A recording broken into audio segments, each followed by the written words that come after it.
Berti Berti kurban Berti Berti Berti hayran Berti Kumam aleyküm ilmin ra Berti Khamad le khara dil ke khagir Hatta piro ke çides mengir Berti Berti kurban Berti Berti Berti hayran Berti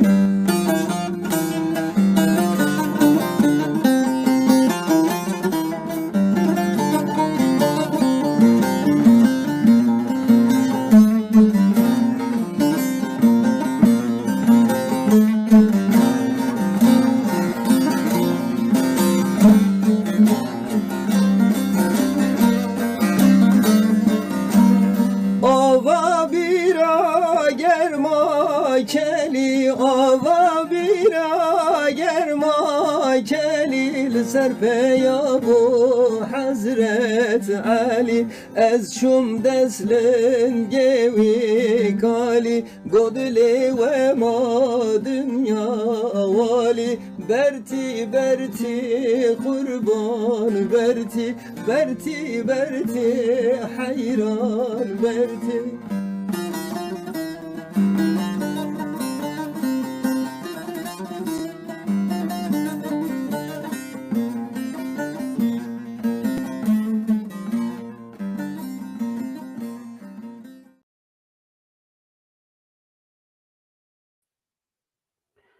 ایواره و خوش به کردن برومت ایواره و خوش به کردن آناتولی ناوینن هیجا به ناوی پلاتفورم کردن آناتولی ناوین پیکانه و گشت که سلافت کن و بخیراتن برنامه پیکان تیوی بریگم دست به برنامه خبکن از دویم روژی و قبول به یورو عرفه و سوه ایده و گشت که بمبارک به ایرو روکا پیرشنبه 2022 نه ایرو برنامه که تایبت امچلیکن پیکان تیوی جوراب شندا جبوی وکیل آنج نامزد کردن آناتولی ناوین هر هفته کی برنامه که چه بکه امی نامزد خه بدن ناس کرن وک پیکان ام پشتباز وکیل خی کردن آناتولی ناوینن و ام وی برنامه سفته وکیل خب ریز مولا شمشک کو نامزد ریز یکم یا قونیه از ریز وکیل خب بینن سر اکران رجی رجا بکم وکیل مولا شمشک تو بخیراتی خير سلامات مرحبا جارة مرحبا يينا چرت بخير کرندی ساو سپاس اون چرت کنم و جرندن خیمن ماتی ساق بیا مرندی ای والله ما ام گلک کیف خوش بون ام پر کیف خوش بون کو تو لقونیه تو بوی بر اندام و تو بوی وکیل ام ایدن تابک وکیل خواه وکیل کردن آناتولی ناوین وکیل مای قونیه حساب دکن ام تمن جارگا دو بخیراتی سهول جالك سباس ما جمع يورا بخيرة جيساني مرة ما بخيرة جا ورتانا دوليرا ملت مرة ما بخيرة إن شاء الله بشر مش كني إن شاء الله نفيري ملت ما ويكون جمرة دي قلت ورا بتعرض فيشي تواكني كان جيلا خوني ملت وكيل درباس كل ملت وكيل كيف هايني أمان مجلسه إن شاء الله باب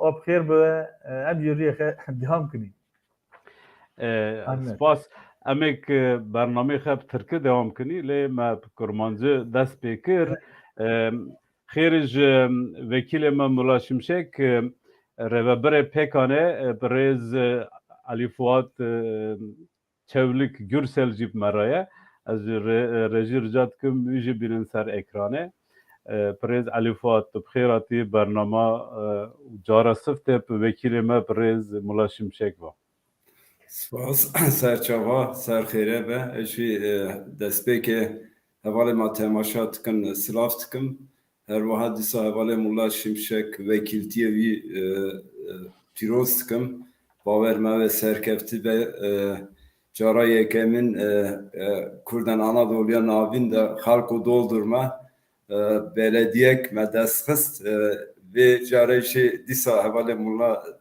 Şimşek bawerim em ê vekîliyê dest pê bikin. Em hêvîdarin 26 döneme 26 vekîl Mulla Şimşek ev me temsîl bike nûnertiyê me bike ez jî spas dikim. سپاس خوش از بیجم دنما 28 28 ام mestenki sararas bikin. Em Türkiye devam bikin. İyi akşamlar değerli misafirler. Pekan adına hepinizi selamlıyoruz. Pekan TV programına hoş geldiniz. Pekan bundan sonra seçim dönemi haftada en az 1 veya 2 program yapacak. Bu böylelikle Orta Anadolu Kürt adaylarını tanıtacak. Buradan tüm adaylara başarılar diliyoruz. Onları tanıtmaya da devam edeceğiz. Zannedersem pazar günü bir kadın programı olacak. Kadın vekiller programa çıkacak. Bununla ilgili bir şeyimiz de yarın bir gün yayınlanır. Ben Mulla Başkan'ın, Mulla Vekil'in, biz başkana alışmışız ama biz vekile de alışmalıyız. Alışmak zorundayız. Mulla Vekilim, herkes sizi tanıyor. Çoğu insan sizi tanıyor ama kısaca bir kendinizi tanıtır mısınız? Tabii. Öncelikle sizlere, sevgili seyircilerimize, hepinize teşekkür ediyorum. İyi yayınlar diliyorum. Bizleri davet ettiğiniz için sizlere çok teşekkür ediyorum. Yine Orta Anadolu Kürtlerinin sesi olmanızdan dolayı da özel bir önem arz etmektedir. Çünkü biz kimliğimizi, kültürümüzü bazı şeylerden yayınlamamız gerekir. Bunu en güçlü şekilde yapan sizlersiniz. Sizleri de kutluyorum. Ben Mulla Şimşek, 1964 Gölyazı doğumluyum. Cihanbeyli'ye bağlı Gölyazı doğumluyum. İlk ve orta öğrenimimi Gölyazı'da bitirdim. Lise eğitimi Cihanbeyli'de, yüksek öğrenimi Ağrı Eğitim Yüksekokulu sınıf öğretmeni olarak mezun oldum. 1987'de öğretmenlik hayatıma başladım. Çeşitli sendikal faaliyetle bu tür şeylerde bulundum. Eğitim Sen KESK'e bağlı. En son 2004 yılında yerel seçimlerden 2004-2014 iki dönem kendi beldem Gölyazı'da belediye başkanı olarak görev yaptım. Yine kendi partimiz olan işte o zamanki BDP, DTP daha sonra kapatılıyor. Bizim sürekli partiler kapatıldığı için değiştiriliyordu. Hep aynı parti kalmıyordu. En son BDP'ydi. O şekliyle 2014'te iki dönem bittikten sonra beldelerimiz kapatıldı. İşte Büyükşehir Yasası'ndan dolayı. Biz de öğretmenliğe geri döndük. 2016 15 Temmuz'unda da emekli ayrıldım. Emekli öğretmenim. Şu anda da işte bazen çiftçilik işleriyle de uğraşıyoruz. Teşekkür ederiz. Mulla Başkan, biz sizin için kısa bir video hazırladık. İsterseniz beraber onu bir görelim, dinleyelim.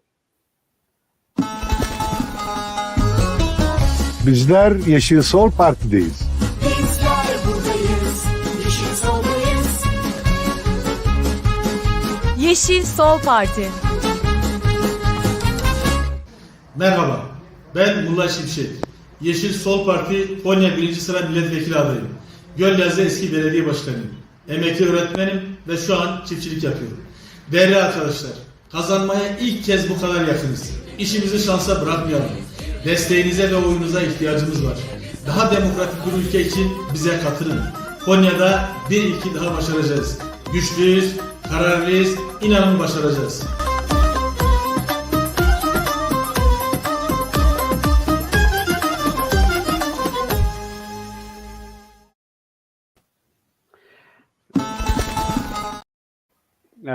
Teşekkür ederiz. Mulla Vekilim, Konya'da iyi bir sinerji yakaladınız. Bunu neye bağlıyorsunuz? Nedir bu sinerjiniz, bu halkın teveccühü nedir bu? Teşekkür ediyorum. Şimdi bu sinerji aslında var olan bir sinerjidir. Halkın içerisinde olan bir sinerjidir. Yani tek başınıza bir şey yapmanız zaten mümkün değil. Burada başta bizim 15 tane milletvekili aday arkadaşlarımız var. Onların desteği, halkımızın desteği. Zannedersem Mulla Başkan yayından düştü. Biz arkadaşlar Başkan'ı bağlarken biz devam edelim. Ali Fuat Gürsel Pekan yöneticisi, Almanya eş başkanı. Biz de Pekan olarak Türkiye'de yapılacak seçimlere Yeşil Sol Parti ve Orta Anadolu Kürt adaylarını destekliyoruz. Ali Fuat, bununla ilgili Pekan olarak neler yapıyoruz Avrupa'da? Ben de tekrar bizi izleyenleri Türkçe selamlıyorum. Demin Kürtçe söyledik, Kürtçe bilmeyenler için. Niye Mulla oldu? Başkan yine geldi. İstiyorsanız ben Alayım, devredebilirim. Tamam, Mulla Başkan'a sonra söz alabilirim. Tamam, Mulla Başkan devam et. Şimdi bu tür şeyler olur. Bizden kaynaklanmıyor. Kusura bakmayın. Şimdi biz bu desteği halktan arıyoruz. Yani halkımızın bize verdiği teveccühtür. 15 tane milletvekili arkadaşımızın bizimle birlikte alanlara inmesidir. Alanlarda çalışmasıdır. Özellikle kadın milletvekili aday arkadaşlarımız, diğer arkadaşların tümüyle çeşitli çalışmalarımız, o tür şeyleri biz birlikte yapıyoruz. Bir de Konya halkımızın ister Kürt ister Türk olsun, bu Türkiye'de olan bir gerçekliktir. Bir değişiklik istiyor. Yani yeter diyor. 21 yıllık AKP iktidarı oldu. 21 yıl sonunda geldiğimiz durumu görüyorsunuz. Bunu ilahi birilerin uzaydan gelip değiştirmesine gerek yok. Halkın yaşadığı sıkıntılar, zorluklar vardır. Bu zorlukların artık değişmesi lazım. Bu da bir fırsat. Şu anda bir seçime giriyoruz. Bu seçimde bunu biz değiştirmek istiyoruz diyoruz. Bu nasıl olacak? İşte Yeşil Sol Parti'deki adaylarımıza veya diğer partilerdeki değişikliklerle bunları değiştirmek istiyorlar. Halkımızda AKP'nin 20 yıl boyunca geldiği son şeyler işte yani hukukun olmadığı, adaletin olmadığı, yolsuzlukların alıp başını gittiği, faili meçhullerin aldığı başını gittiği, cezaevlerinin tıklım tıklımda olduğu bu bir duruma geldi. Yani AKP iktidara geldiği zaman bize bazı vaatleri vardı. Çok güzel vaatlerdi. Yani biz o günlerde o tür şeyleri hepimiz biliyoruz. İşte yolsuzlukla mücadele edeceğim. Adam kayırmayacağım. Liyakat şeylerde hiçbir zaman atamalarda liyakatsız hiç kimseyi atamayacağız. Sınavlara kim kazandıysa, başarılı olduysa bu tür şeyler yapacağız. Bunların hiçbiri gerçekleşmedi. Örneğin gençlik adam üniversiteden mezun oluyor. Sınavda 85-90 alıyor. Mülakata tabi tutuluyor. Mülakatta en düşük puanı alıyor. Kendisinden en az 50 puan, 60 puan aşağıda olan insan atanıyor. Ama bu gençlerimiz maalesef atanmıyor. Yine kadın sorunlarda, kadın cinayetlerinde bu tür şeyler aldı başını gidiyor. İşte faili şeyler, kadın cinayetleri olduğu zaman bir takım mevcut yasalar varken bu yasaları kaldırmaları, bu tür şeyler. Yine kamu şeydeki askeri ücretlere baktığımız zaman 2002'de iktidara geldiği zamanki askeri ücretin alım gücüyle bugünkü askeri ücretin alım gücü arasındaki dağlar kadar fark var. Yine 99'daki ekonomik kriz, 2000 yılındaki depremlerde yaşananlar, o zamanki muhalefette olan AKP'nin söylemleri, işte biz bunları hallederiz, işte deprem bir kader değildir, deprem burada iktidarda bulunan kim varsa onların suçudur şeklinde söylemleri, bugün ise bir depremde kaderdir. Biz ne yapalım işte Allah tarafından getirilmiş bize bir kaderdir şeklinde ve bunlara karşı, bu tür şeylere karşı da halkın tepkisi. Halk işte meydanlara inebiliyor. O deprem alanlarında hep nerede? Biz devleti göremiyoruz şeklindeki eleştirilere, o tür şeyleri bağıra bağıra söylemeleri. Örneğin en son yine depremdeki o insanlarımızın ölümlerinde biz gerekeni yaptık demesine rağmen 3 gün daha sonra da helallik isteyip biz 3 gün gelemedik. O insanlar soğuktan donarak öldüler. O ayazda düşünebiliyor musun? Depremde en fazla 24 saat esastır. 48 saat en fazla esastır. Ama bunlar 3 gün sonra, 4 gün sonra deprem alanlarına geldiler ve sonra da helallik istediler. Mulla Başkan, isterseniz ben şunu rica edeyim. Yani biz daha çok konuşacağız, sohbet edeceğiz. Sorular Tabii. çok, yani çok soru hazırlamışım. Biraz seni de fazla yormayalım, fazla sıkıştırmayalım. Ve sözü Ali Fuat'a vereyim. Ali Fuat da bununla ilgili bir değerlendirmesi var. Onu Ali Fuat'tan rica edelim. Tabii. Ya ben şimdi gerçekten Türkiye Cumhuriyeti tarihi boyunca yapılacak seçimlerin en kritik seçim sürecini yaşıyoruz. Dolayısıyla çok tarihsel bir seçim.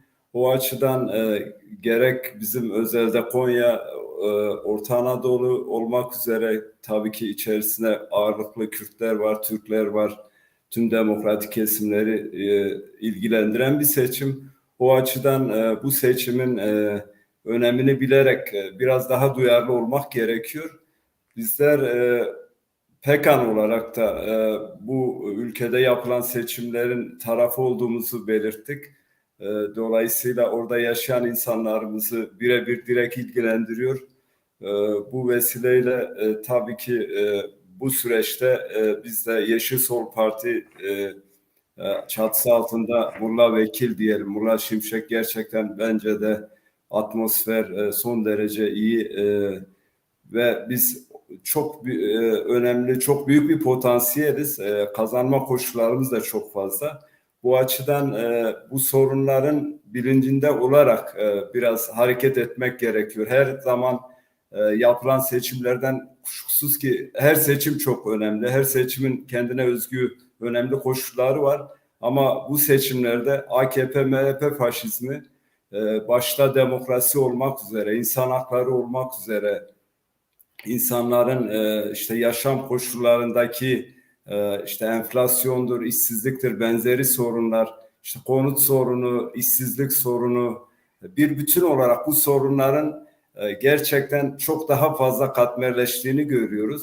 Biraz işte tek adam rejiminin getirdiği bir sonuç. Yani Cumhuriyet 100 yıllık bir cumhuriyet, 200. yüzyılına gireceğiz ama bu yüzyılda özellikle geldiğimiz noktada insanlar kendilerini ifade etmekten korkar hale getirildi. İşte evine bir lokma ekmek götürebilme sıkıntısına artık girmeye başladı. Bu çerçevede bu seçim sürecinde işte bizler geçmişteki gibi örgütsüz, işte kendimizden, kendi kimliğimizden, kendi kültürümüzden uzak bir durumda da değiliz. Son derece örgütlüyüz. Dolayısıyla Mulla Şimşek Başkan Gölyaz'da Orta Anadolu Kürtleri adına bir ilki gerçekleştirdi. HDP adına, BDP adına Gölyaz'daki tek belediyemizdi. Şimdi yeniden böyle bir tarihsel süreç önümüzde duruyor. O açıdan bence de çok önemli. Biz bu sorunların devasa yani günde işte Mulla Başkan da söyledi ya da Mulla Vekil diyelim artık alışmamız da gerekiyor. Mulla Vekil de ifade etti demin. Günde 2 kadın cinayeti var. Bu ya da işte buna benzer gençliğin geleceği sorunu var. İşte bir deprem yaşadık. Daha benzeri bir sürü sorun var. Bu devasa sorunların çözümünün ancak demokrasiyle mümkün olabileceğini biliyoruz. Demokratik kültürün işte tek sahip olduğu partilerden bir tanesi Yeşil Sol Parti. Programına baktığımızda işte içindeki kadını barındıran yani neredeyse yarı yarıya kadın adayının olduğu tek parti Yeşil Sol Parti. Bu çerçevede de değerlendirdiğimizde Yeşil Sol Parti gerçekten son derece iddialı. Türkiye'deki demokrasinin evrilmesine yol açabilecek bir önem arz ediyor. O açıdan bence de bu süreçte herkes son derece duyarlı olmalı. Özellikle bizi Konya'da izleyenler diyelim. Şimdi Konya özelini konuşuyoruz. Seçim herkes kendisini bir aday gibi görmeli. Herkes kendisinin yanındakine ulaşabilmeli. Herkes seçimin önemini anlatabilmeli. Özellikle oy vermede kesinlikle en gencinden en yaşlısına oy kullanabilmeliyiz. Elbette bunu süreç içerisinde yine konuşuruz. Ama belirttiğim gibi bu süreci doğru anlamamız gerekiyor. Özellikle hepimize büyük bir sorumluluk düşüyor. Bu Mulla Şimşek vekilin tek başına her ne kadar vekilimizse de bir bütün olarak hepimizi ilgilendiriyor. Yani biz siyasetin öznesi haline gelmeliyiz. O açıdan elbette oradaki bizim temsilcimiz ve bunu geçmişte de ispat etti Mulla Başkan. O açıdan bence de kısaca bu sorunun çözümünde Yeşil Sol Parti, özelde de Konya'da şimdiye kadar ulaşamadığımız bu vekilliğe artık kendi adımıza nihayet ulaşabilmenin koşulları son derece mevcut. Mutlaka bunu değerlendirmeliyiz. Avrupa'da da bizler bu sürece destek olacağız. Bu çalışmaları zaten yapıyoruz. Bu program işte onun bir ifadesi aslında. Elbette yeterli değil. Biz buradan bu vesileyle bir de çağrı yapalım. Avrupa'dan seçim sürecinde çalışma yürütebilecek arkadaşlarımız varsa mutlaka arkadaşlarımıza yardımcı olmalı. Avrupa'daki insanlarımızın işte buradaki kısmen özgür ortamdan yararlanarak kendilerini kısmen örgütlemişler. Bu çerçevede son derece yararlı olacak diye düşünüyorum. Ben kısaca bunları belirttim. Teşekkür ederiz. Sayın Vekilim Mulla Şimşek, Konya'da kitle ne durumda? Seçilmeniz için ne gerekli sizce? Şimdi kitlemiz gerçekten heyecanlı, umutlu ve seçim gününü dört gözle bekliyor.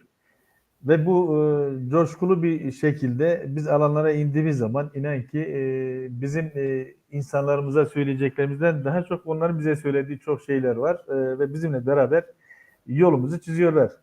Şimdi seçmen sayısına baktığımız zaman ya sayı olarak vermemiz gerekiyorsa biz 2012'de 12 bin oy almışız. Yani seçmenin kayabileceğini veya nasıl oy kullanabileceği şekliyle ben bunu tarif etmek istiyorum da 7 Haziran'a geldiğimiz zaman 7 Haziran 2015'e geldiğimiz zaman bizim seçmen sayımız oy veren kitlemiz 58 bin.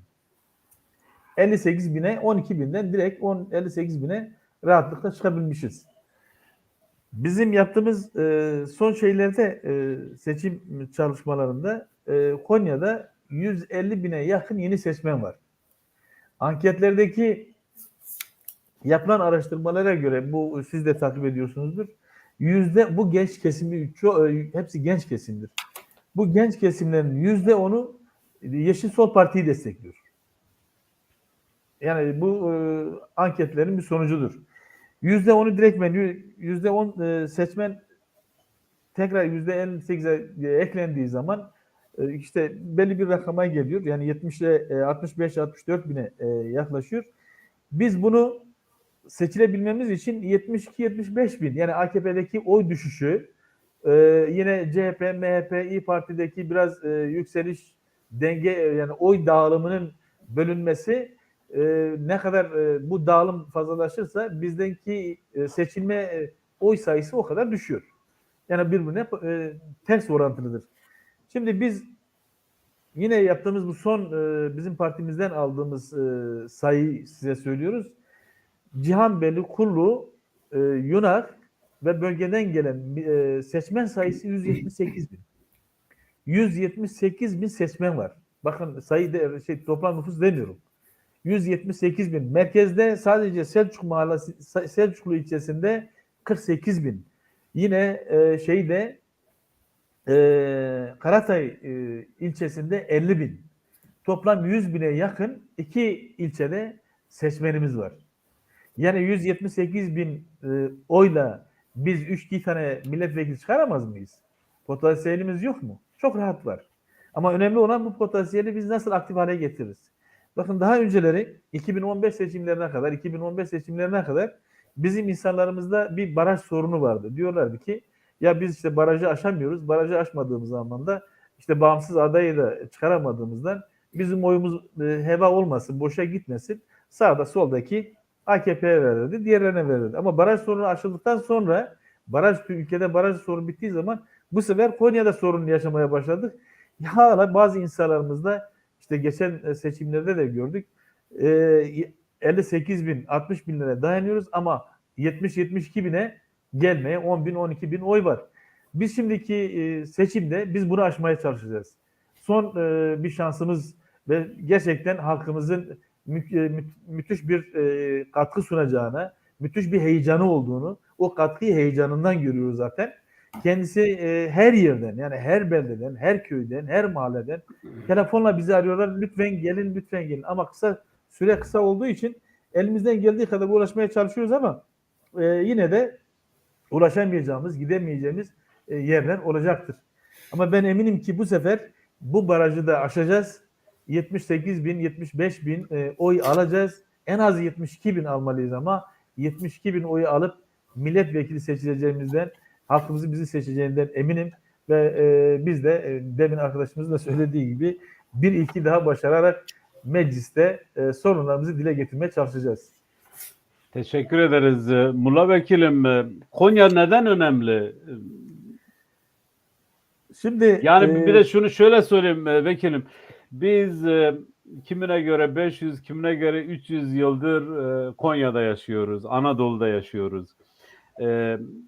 Baktığımızda işte siz de belirttiniz, seçmen sayısı 200 bine yaklaşmış. Burada bu arada seyirciler yazıyor. Ben katılımcılara teşekkür ediyorum. Sizden ricam yayını paylaşın. Ne kadar paylaşırsanız, ne kadar insana ulaşırsa biz Mulla Vekili o kadar erken Ankara'ya göndereceğiz. Bundan dolayı sizden rica ediyorum yayını paylaşın. Bir de sorularınız olursa lütfen sorularınızı sorun. Reji arkadaş onları bir potada topluyor. Daha sonra biz soruları konuklarımıza, Mulla Vekil'e ve Sayın Ali Fuat Gürsel'e soracağız.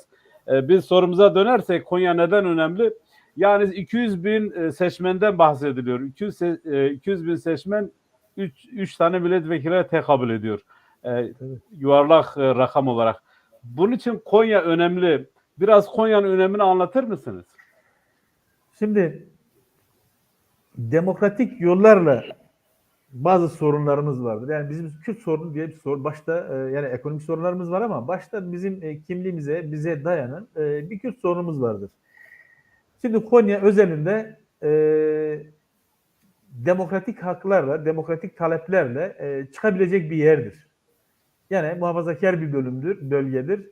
Bu muhafazakar bölge içerisinde bizim sorunlarımızı dile getirebilecek, özellikle başta Kürt sorunu olmak üzere dile getirebilecek bir partiden milletvekili kendi kimliğiyle seçilmesi çok çok önemlidir. Biz demin de sözünü ettiniz. Kimine göre 300 yıl, kimine göre 500 yıl. Bunun arşiv araştırması o tür şeyler olmadığından dolayı biz pek bilemiyoruz. Ama rahmetli Kadri Bey'in, siz de vardınız o toplantıda, hatırlıyor musunuz Ankara'da? Evet.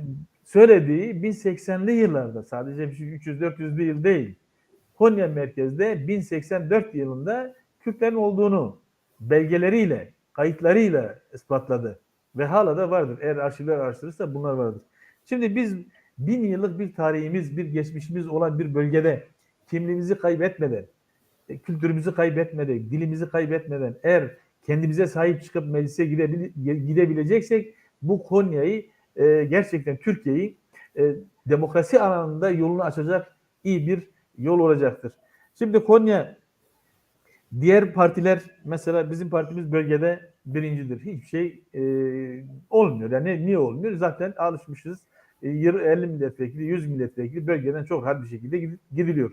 Ama batıdan gelen nüfus yoğunluğunun fazla olduğu, sonradan göçlerin en çok olduğu, işte İstanbul olsun, İzmir olsun, Antalya, Mersin, Adana olsun, buradan milletvekili rahatlıkla çıkarılabiliyor.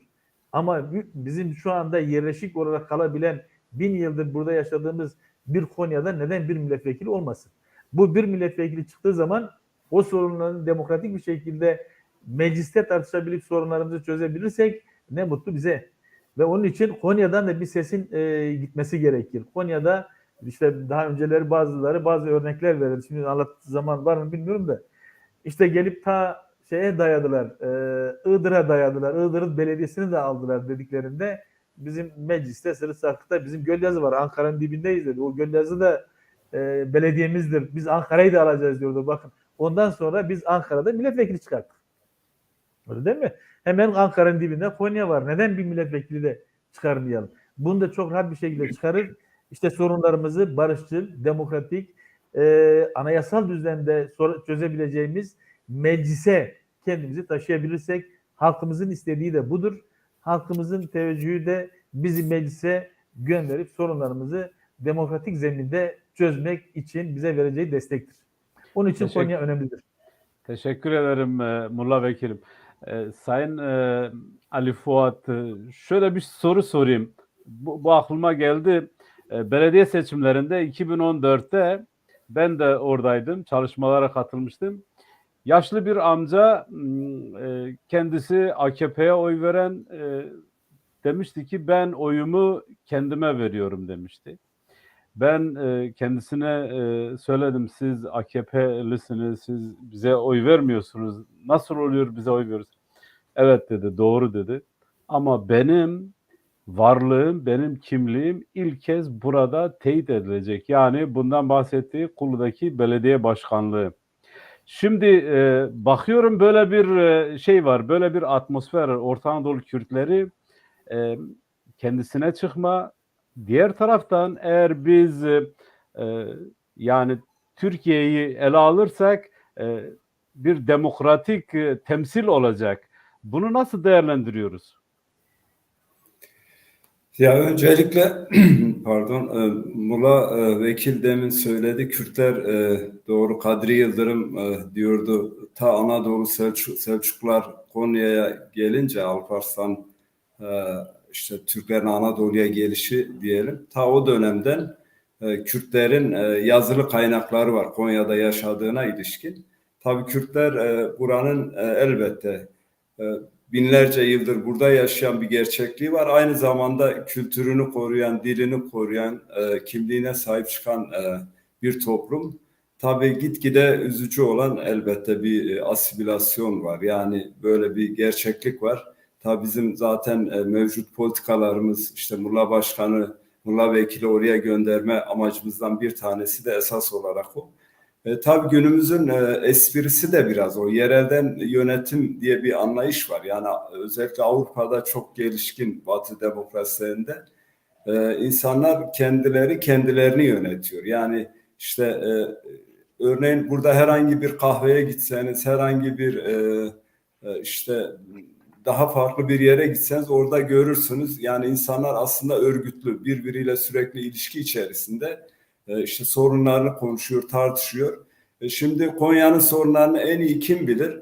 Elbette Konya'dan birisi bilir. Ama Konya'dan birisi bilir derken elbette Konya'dan her zaman milletvekili çıkarıyoruz. 15 tane milletvekilisi var Konya'nın sayı olarak. Ama burada esas olan işte demokratik siyaset. Yani temel alınması gereken esas bu. Yani bu sorunların çözümünde yereli esas alan, bireysel kaygıları olmayan, toplumun çıkarlarını ne olduğunu bilenlerin siyasette olması gerekiyor. Mulla Şimşek birçoğumuz yakından tanıyoruz. Bizlerin arkadaşı, işte öğretmenlik yapmış, halktan birisi şu anda çiftçilik yapıyor. Bu vesileyle bu sorunları en iyi biliyor. İşte susuzluk sorunumuz var, kuraklık sorunu var. Kürt sorunu gibi, işte kadın sorunu, gençlik sorunu, demin bahsettik konut sorunu, zaten bunlar evrensel. Ama bir de bölgeye özgün sorunlar var. Dolayısıyla Gölyaz'daki çiftçinin, işte Cihanbeyli'deki, Kulu'daki, Kırkışla'daki, Yapal'daki işte hayvancılıkla uğraşan insanların sorunlarını en iyi bu insanlar bilir. Dolayısıyla biz buraya vekil olarak tepeden birisini göndermiyoruz. Bizden birisi, aramızdan birisi, sürekli halkla iç içe birisi, bu çerçevede sorunları çözebilecek birisi. Bir de tabii en önemli yani insanların bir aidiyet duygusu var. Yani bizler 1000 yıldır burada yaşıyoruz, doğru, ama bizim bir de Kürt kimliğimiz var. Yani Kürt kimliği, Kürt olmak bir anlamda çok zaman ifade etmiyor. Eğer ki Kürtlüğüne sahip çıkmıyor isen, Kürt olduğunu ifade etmiyor isen, Kürt sorununa sahip çıkmıyorsan bu bir anlam ifade etmiyor. Şimdi Yeşil Sol partinin adaylarının hepsi temel olarak tüm sorunların anası olarak Kürt sorununu görüyor. Şimdi Yeşil Sol Parti'nin önemi burada daha çok fazla öne çıkıyor. Yani o açıdan yani bizde örneğin o aidiyet duygusu, kimlik duygusu esas olarak birçok insanda var. Ama temel bir sorun var. İşte örneğin biz ya HDP barajı geçer mi anlayışı vardı. İşte oyumuzu HDP en azından AKP'ye gitmesin. Kürt sorununa yakın olan, biraz kısmen demokratik anlayışta olan kim var? CHP var. Ya da daha farklı bir parti, A partisi, B partisi. Buna verelim anlayışı vardı. Şimdi o anlayışı artık terk etmek gerekiyor. Ya biz siyasette de varız, toplumda birçok alanda, yaşamın birçok alanında örgütlü hale gelmişiz. Kadınlarımız örgütlü, gençlerimiz örgütlü, Avrupa'da örgütlüyüz. O açıdan artık bir çok fazla bunun kaygısını da yaşamamak gerekiyor. Şöyle bir realite var. Ben kısaca onu da belirtmek istiyorum. Tabii ki biz Orta Anadolu'da yaşıyoruz. Konya işte esas olarak milliyetçi, muhafazakar bir toplum. Ama Konya bağnaz bir toplum olma özelliğini son yıllarda biraz oluştu bu. Bu mevcut hükümet özellikle Kürt karşıtlığı çerçevesinde ırkçı şövenist politikaları geliştirdi. Geçmişte Konya'da Ermeniler yaşıyordu. Geçmişte Konya'da Kürtler ve Türkler birbirlerine saygılı şekilde yaşayabiliyorlardı. Ama bugün Kürtler özellikle korkar hale geldi. Türklerin hedefi haline geldi. Bu çerçevede Kürtlerin mutlaka kendisini örgütlemesi, güç haline getirmesi gerekiyor. Hani öz savunma mekanizması diyoruz. Bu silah alma, taş alma, bıçak alma değil ama kendi kurumsal örgütlerini oluşturarak bir şekilde kendisinin savunma mekanizmalarını da oluşturuyorlar. İşte karşı taraftan kabul de görüyorlar. Dolayısıyla kimlik biraz da kişiliğine sahip çıkma, işte çağdaşlık diyoruz. O çerçevede baktığın zaman biraz bunu bu temelde değerlendirmek lazım. Sizin sorunuzla ilgili bunu söylemek istiyorum. Ama tabii seçimler özellikle içerisinde birçok şey barındırıyor. Yani Türkiye'de sorunlar o kadar çok fazla ki gerçekten geçmişte 20 yıllık iktidarını düşünelim AKP'nin ya da AKP öncesi iktidarları düşünelim. Toplumun sorunları her geçen gün çok daha fazla oluştu. İşte AKP'liler diyor ya da Tayyip Erdoğan çıkıyor televizyonlarda bas bas bağırıyor. İşte bilmem eskiden hastane mi vardı, eskiden yol mu vardı? Ya şimdi Cumhuriyet kurulduğunda taşımacılık at arabasıyla yapılıyordu. Tayyip Erdoğan gelesiye kadar tırlar geldi memlekete. Dolayısıyla aslında bir gelişen bir süreç. Bunun hepsini üstlenmesi, işte her şeyi ben yaptım moduna girmesi, toplumda böyle Göbelsvari propagandaları yaparak işte toplumdaki insanları kandırması biraz daha ifade edilmeli, anlatılmalı. Yani esas olarak savunabilecekleri hiçbir şey yok. İşte biz görüyoruz mafya, siyaset, devlet iç içe geçmiş. Yani her gün işte Sedat Peker'in birkaç ay önceki açıklamaları vardı. Şimdi yeni birisi çıkmış. Sürekli devlete ilişkin, devlet ilişkilerine ilişkin açıklamaları var.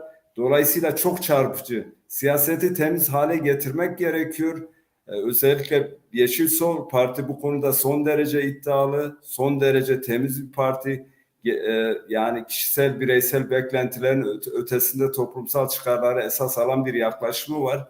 Bu açıdan özellikle bu tarihsel süreçte insanlarımızın bir yanılgıya kapılmaması gerekiyor. Biz çok ciddi bir gücüz. Mullah Başkan son derece temiz, kendisini gerçekten ispatlamış, halkta karşılığı olan, sevilen bir kişilik. Bu çerçevede biz aslında bir Mullah Başkan'ın vekilliğinden ziyade 2 vekil, 3 vekil çıkarabilecek potansiyelimiz var. Bunu topluma mutlaka herkese ulaşabilmeliyiz, bunu anlatabilmeliyiz. Bu tarihsel süreçte herkesin sorumluluğu var. Bir oy son derece önemli. Herkes oyuna sahip çıkmalı. Oy namus diyoruz. O açıdan bizim açımızdan vazgeçilmez bir şey. Bu seçimlerde 14 Mayıs'ta inşallah iktidara geleceğiz. Konya'dan en az bir vekil çıkaracağız. Ben inanıyorum potansiyelimiz çok çok fazla. Biz 2 vekil de çıkarabilecek potansiyelimiz var. Özellikle bizi izleyenlerin bu noktada seyircilikten çıkması gerekiyor. Yani herkesin komşusuna, arkadaşına, dostuna bir şekilde mutlaka ulaşması gerekiyor. Bir zincir oluşturmalıyız, bir ket ediyorlar burada.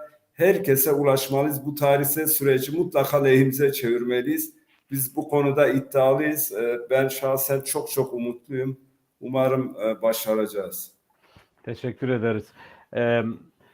Mulla Vekilim, şöyle bir soruyla devam edelim. Türkiye'de buradan baktığımızda bir güven ve huzursuzluk görünüyor. Bu bir aşikar olarak görünüyor. Acaba bu sorunlar nasıl aşılacak? Bunun için neler yapılmalı sizce? Doğru söylüyorsunuz. Yani Türkiye'de bir güvensizlik, bir huzursuzluk ortamı var. Yani huzursuzluktan sonra bir güvensizlik var. Yani bu da geçmişte yaşananlardan kaynaklanıyor. Bugün bizim devlet, yani halklar arasında bir sıkıntı yok ama devleti yönetenlerle halk arasında sıkıntı var. Onların yönetim anlayışları ve halkın huzurunu bozmaya yönelik bir takım şeyler işte. Bakın bir anketler yapılıyor. Eskiden anketler yapılırdı. En çok ki hangi kuruma güvenirsiniz derlerdi. İşte adalete güveniriz derlerdi. Askere güveniriz derlerdi. Şimdi hangisine güveniyorsunuz? Hiçbirine güvenmiyorlar. Hepsi hayır çıkıyor. Devletin hiçbir kurumuna güven kalmadı. Bakın atamalara bakıyorsunuz. Liyakat yok. Direktmen torpille. Kim torpilliyse o şekilde atanıyor. Siz şimdi güven ve huzurda eğer siz adaleti hukuku baz alamazsanız hiçbir zaman hesap da veremezsiniz. Hesabın verilmediği, güvenin olmadığı, yani adaletin olmadığı yerde hesap da verilmez, güven de olmaz. Biz mesela Danıştay'da, Sayıştay'da yapılan son şeylerde mesela yolsuzluklar var, usulsüz ihaleler var. Bunların hesabının iade edilmesi gibi şeyler var deniliyor. Ama hükümet ne yapıyor? Elin tersiyle itiyor. Sen bilmezsin diyor ve üstü kapatılıyor. Ve orada görevli olan insanlar da hemen ya sürgün ya da görevden alma şeklinde olur. Bakın Japonya'da en ufak bir şey olduğu zaman bakanı, başbakanı ve Avrupa ülkelerindeki herkes öyledir. İstifa ediyor. Türkiye'de 55 bin insan şu anda depremde şehit olmuştur veya vefat etmiştir diyelim. Vefat etmiştir. Hiçbir kurum, hiçbir bakanlık, hiç kimse istifa etmedi. Bizzat istifa edip daha da güzel bir şekilde de acaba nasıl milletvekili olurum diye tekrar AKP'nin listelerinde yer almaya başladılar. Almanlar o ayrı bir olay. Başka yer olsaydı kesinlikle istifa ederlerdi. Bu güvensizlik, bu birbirlerine inancın olmayışı işte bir tek adamlık rejimin kendi insanlara dayattığı bir sonuçtur. Yine işte tek adam rejiminde zamanla Tayyip Erdoğan işte toplum çiftçi açtır. Biz ne yapalım? İşte toprağı ananı al götür gibi. Bilmem bayanlar işte bizim kadın sorularımız vardır, cinayetler vardır, işte sürtüktür gibi bu tür laflarla, bu tür şeylerle ne hesap verebilirlik, ne bir ceza, ne bir şey. Buna karşı da bir şey söylendiği zaman hemen hakaretten cezaevlerine girme, ceza verme. Yine işte ülkenin her yerinde, her ilinde maalesef cezaevleri yapılmaktadır. Bu güven sorunu aşılmanın tek yolu işte bu bir fırsattır. Seçim oluyor.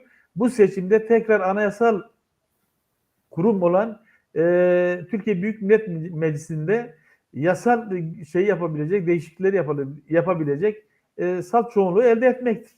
Bu da milletvekilleri seçimlerde muhalefet dediğimiz bugünkü muhalefette olan gücün güçlü bir şekilde meclise girmesinden geçer ki yasal anayasayı değiştirebilecek durumda bu tür şeyler tekrar geri dönmektir. Bizim de beklentimiz odur. Teşekkür ederiz. Reji yazıyor, ben de tekrarlayayım.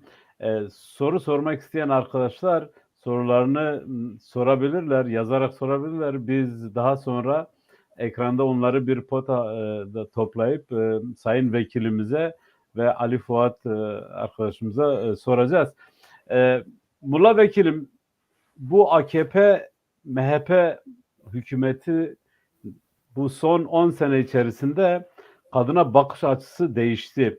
Yani işte İstanbul Sözleşmesi var, kadının cadde ortasında şiddet görmesi, kadının ikinci sınıf bir muamele görmesi durumu yaşanıyor. Nasıl olacak? Biz nasıl bunu aşacağız? Yani kadın erkek eşitliği varken AKP hükümeti böyle bir tutum izliyor. Bunu nasıl aşacağız? Şimdi AKP zihniyeti belli. Yani AKP'nin yapmak istedikleri belli. Bizim de yapmak istediklerimiz belli. Bakın partimizdeki kadın milletvekili oranına bakın. %50, %50. Gerçekleşme oranına bakın. Aday sayısı %49,2 mi 3? Yani %50'ye yakın.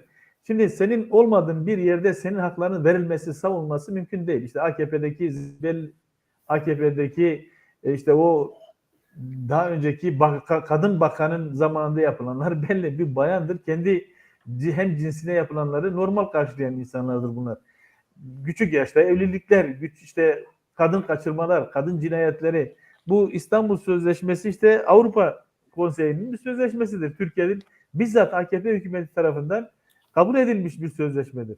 Ama bir gecede ansızın dediği şekillerden bir tanesi hemen ben kaldırıyorum dedi. Ve kaldırdı. Peki ne olacak bu kadın cinayetleri? Bunları kim koruyacak? Bunları nasıl şey yapacağız? Gitgide o katillere, o tür yolları açmak için bir yasal engelleri ortadan kaldırmaya çalışıyor. Yine 62.6284 sayılı yasa. Bu yasanın kaldırılması için de şu andaki küçük ittifakı olan Yeniden Refah Partisi'nin teklifi ve ilk başta kendi AKP içerisindeki milletvekilleri, bayan arkadaşlar da karşı çıktı, durdurdular. Ama biz ondan eminiz ki beraber iktidara geldikleri zaman tekrar hükümeti devam ettirirlerse bunu da ortadan kaldıracaklar. Yani kadınlara yönelik bütün hakları onların deyişiyle biz kadın evinde bunu oturacak, hiçbir hakkı, hiçbir beklentisi olmayacak, sadece erkeğe hizmet edecek. Bu zihniyette olan bir anlayış. Evet. Rejiden rica edeyim, Mulla vekilimiz konuşurken onu büyük ekrana al. Buradan da bizim Meliha Başkan bizi uyarıyor. Ben Salim Mıstık'ın yazısını lütfen reji onu tekrar alır mısın? Bu Mulla Başkan'ın söylediği ile bağlantılı.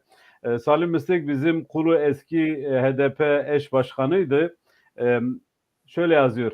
Merhaba Ahmet Bey, ben ve kadın arkadaşlar dün köyleri gezdik. Hemen hemen her köyde eskiden AKP'ye oy vermiş kişilerin en azından %50'si 50 oranında size oy vereceğiz diyorlar. Teşekkür ederiz Sayın Salim Mustafa bu açıklaman için.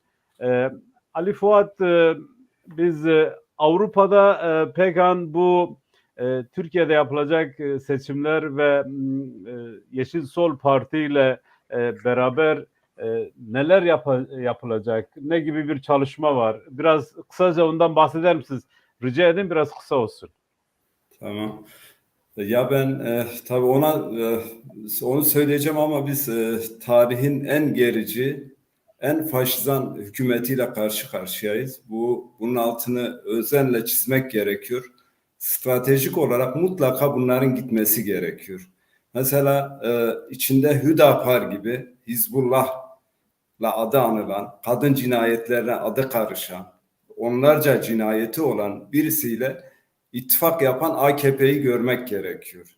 Yine işte Refah Partisi ile demin Mulla Vekil dedi 6284 sayılı yasayla İstanbul Sözleşmesi ki Türkiye'de İstanbul adını alması aslında kadınlar için, ülke için onure verici bir anlaşma metindi.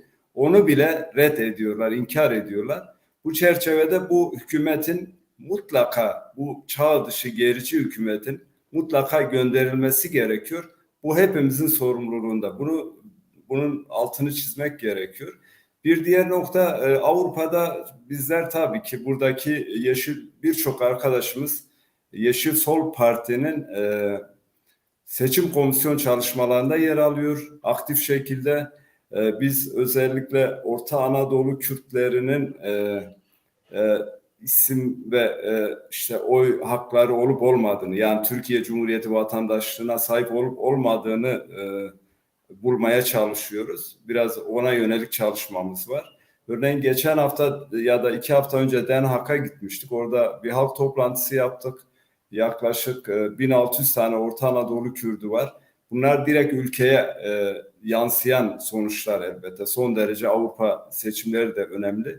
Avrupa'da seçime katılım da son derece önemli.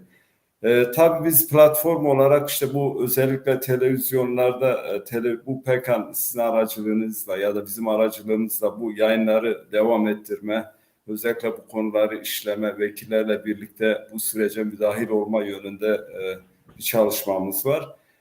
Kuşkusuz biz tabii şöyle bir şey de planlamaya almıştık. Yani biz buradan arkadaşları gönderebilir miyiz? Uygun olan arkadaşlar ülkeye gidip çalışmalara katkı sunabilir mi? Böyle bir çalışmamız da var. Henüz tabii seçimlere çok az bir zaman kaldı. Öne çekilmiş bir seçimdi. O açıdan bunu başarabilecek miyiz emin değilim doğrusu. Bir yanılgılı söylem olmasın diğer tarafa. Ama özellikle yani kaynağından beslenme denilir. Ülkede mevcut potansiyelimiz çok güçlü. Dolayısıyla o güçlü potansiyeli biraz daha koordineyle yürütebilirsek ben inanıyorum mutlaka sonuç alacağız. Dediğimiz gibi yani bir yılgınlık var. Aslında bu sadece Konya'ya, bölgeye özgü de değil, Orta Anadolu'ya özgü de değil. Dediğim gibi ağır bir baskı sürecinden geçildi. Bunlar son derece katı. Hani derler ya, katı, esnemeyen kırılır. Bunlar da esnemiyor. Demirel mesela 6 kez gitti, 7 kez gitti, 6 kez geldi. Demokratik bir kültür vardı. Beğenmediğimiz bizim yaşlılarımız bilir. Yani orada bir tartışma kültürü vardı. Seçimlere bir saygı vardı, iradeye saygı vardı. Dolayısıyla öyle bir süreç yaşıyoruz ki işte çeteler bir yandan tehdit ediyor. Bir tane İçişleri Bakanı yani adeta bir mafya vari konuşma tarzı, toplumu sindirme, korkutma. Dolayısıyla halkımızın bu noktada artık bilmesi gerekiyor ki bunlar kırılacak. Yani çok fazla şansları yok. Kesinlikle gidecekler. Elbette büyük bir enkaz yarattılar. Bu enkazı biz nasıl tamir edeceğiz? Önümüzde tabii seçenekler var. Demokratik kültür, demokratik anlayış mutlaka bunu yoluna sokacak. Ama bu çerçevede dediğimiz gibi herkesin özellikle süreci böyle hafife almaması gerekiyor. Seçimlerin tabii henüz seçim satındayız ama hala bir takım endişeler, korkular da yaşanıyor. Böyle bir korku iklimi yaratılıyor. İşte İçişleri bir tane Savunma Bakanı Hulusi Akar tehditvari diyor işte vur de vuralım öl de ölelim böyle bir mizansen hazırlıyorlar. Toplumda korkuyu yayma, toplumu geliştirme. Ama biz bilmeliyiz ki yani bu halk onuruna düşkün bir halk.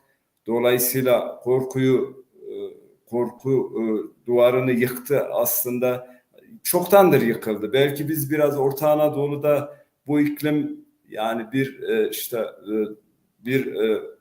Diyarbakır gibi değil tabii. Bir işte Van gibi, Hakkari gibi değil. Doğru. Halkımız özellikle yaşadığı toplumla iç içeliği dikkate alındığında bu korku da kısmen anlaşılabilir.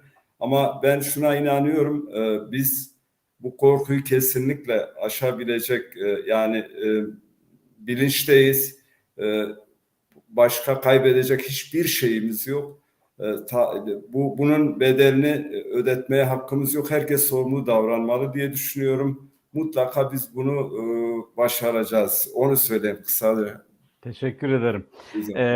Bu arada Ali Fuat'a ek olarak PKK'nın 30 Nisan'da Stockholm'da bir seçim etkinliği yapıyor. Bunu da buradan belirtelim. 30 Nisan'da birazdan onun afişi ekrana gelir. Bir etkinlik yapıyor. Sayın Vekilim, Mulla Vekilim biz devam edelim. Rejiden rica edeyim Sayın Vekilimizi büyük ekrana alsın.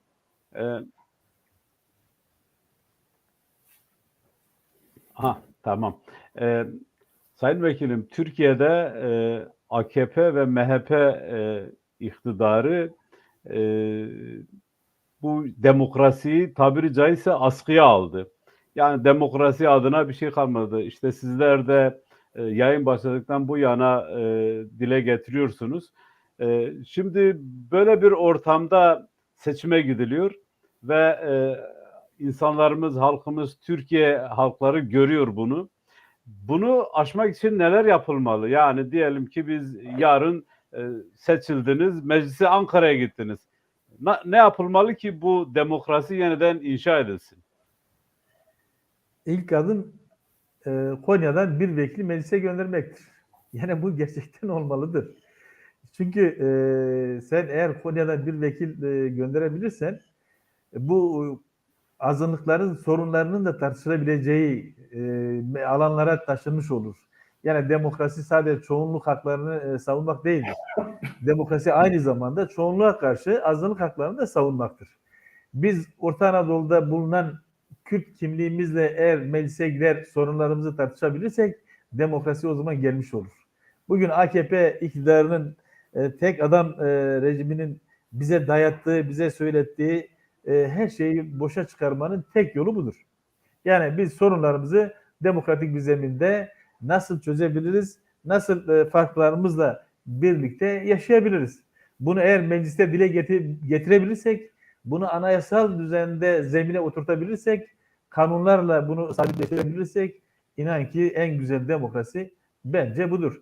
Bunların tekrar işte tek adam rejimlerinde bildiklerinden geri caydırmak, tekrar demokrasiyi yerleştirmektir. Kısaca ben bunu söylüyorum. Mulla Vekilim, biliyorsun siz de çiftçi bir kişisiniz, çiftçilik yapıyorsunuz. Hepimiz bu şeyden, bu köprüden geçtik, çiftçilik yaptık. Konya'da bir çiftçi bölgesi, bir tarım bölgesi.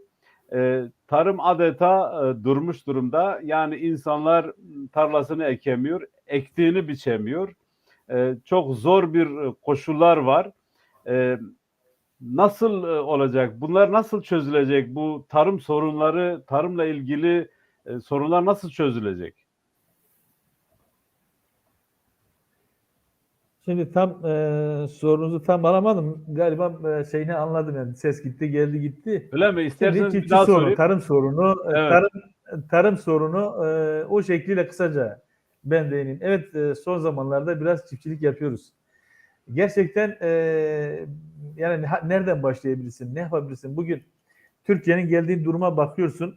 Yani tarım bir zamanlar tarım ülkesi olan, işte buğday deposu olan Konya Ovası dediğimiz, Haran Ovası dediğimiz, Iğdır Ovası dediğimiz bu ovalarda üretilen o tahıl maalesef şu anda kendi bırakın ithal etmeyi, ihraç etmeyi kendi insanına bile yetemez oldu. Kendi insanlarımıza yetemez oldu. Bugün savaş içinde olan Rusya'dan, Ukrayna'dan utanmadan ithal ediyoruz. Bir de ithal ettiğimiz zaman da sevine sevine, börüne börüne biz büyük bir başarıymış gibi dünya kamuoyuna anlatıyoruz. İşte biz bu savaş ortamında Ukrayna'dan buğday ithal ettik, mısır ithal ettik. Yani kendi yetiştirdiğimizi neden yetiştirdiğimizi söyleyemiyoruz. Niye yetiştiremiyoruz? Çünkü sübvanse edemiyoruz. Yani Avrupa'da defalarca biz gelip gidiyoruz da orada yetiştirme, yani çiftçiye destek verme, hayvancılığa destek verme nasıl olduğunu biliyoruz. Ve onlardan onda birini burada yapsalar bizim çiftçilerimiz yine yeterli der. Bakın mazot aldı başını gitti. Şu anda indiriyorlar seçimlerden dolayı. Gübre aldı başını gitti. Seçimlerden dolayı indirdiler. Ama girdi maliyetleri o kadar yüksek ki insanlar tarlalarını ekemez oldu. Yani gübre mazota yetiştiremiyorlar.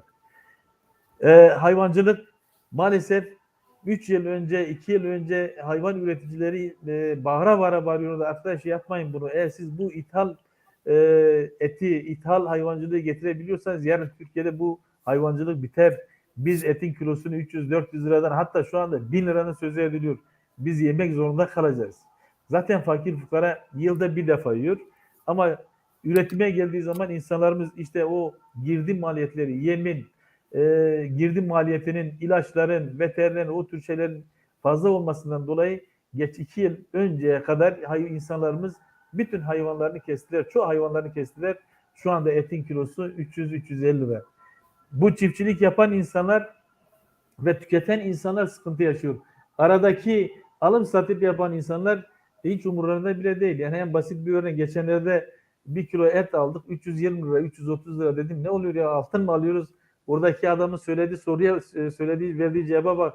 Diyor ki beni hiç ilgilendirmez diyor. Ben 250 liraya alıyorum, 350 liraya satıyorum. Peki bu satış şekliyle bu satıyorsun ama alan adam nasıl gücü yetecek ve üreten insan bunu nasıl ürettiğini farkında mısın da bu kadar keyifli bir şekilde ben böyle satarım diyorsun.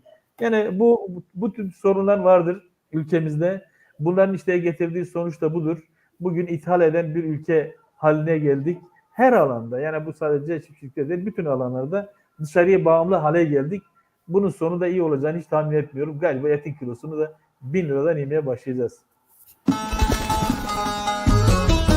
Bizler Yeşil Sol Parti'deyiz. Bizler buradayız. Yeşil soldayız. Yeşil Sol Parti. Merhaba, ben Mullah Şimşek. Yeşil Sol Parti Konya 1. Sıra Milletvekili adayım. Gölyazı eski belediye başkanıyım. Emekli öğretmenim ve şu an çiftçilik yapıyorum. Değerli arkadaşlar, kazanmaya ilk kez bu kadar yakınız. İşimizi şansa bırakmayalım. Desteğinize ve oyunuza ihtiyacımız var. Daha demokratik bir ülke için bize katılın. Konya'da bir ilki daha başaracağız. Güçlüyüz, kararlıyız, inanın başaracağız.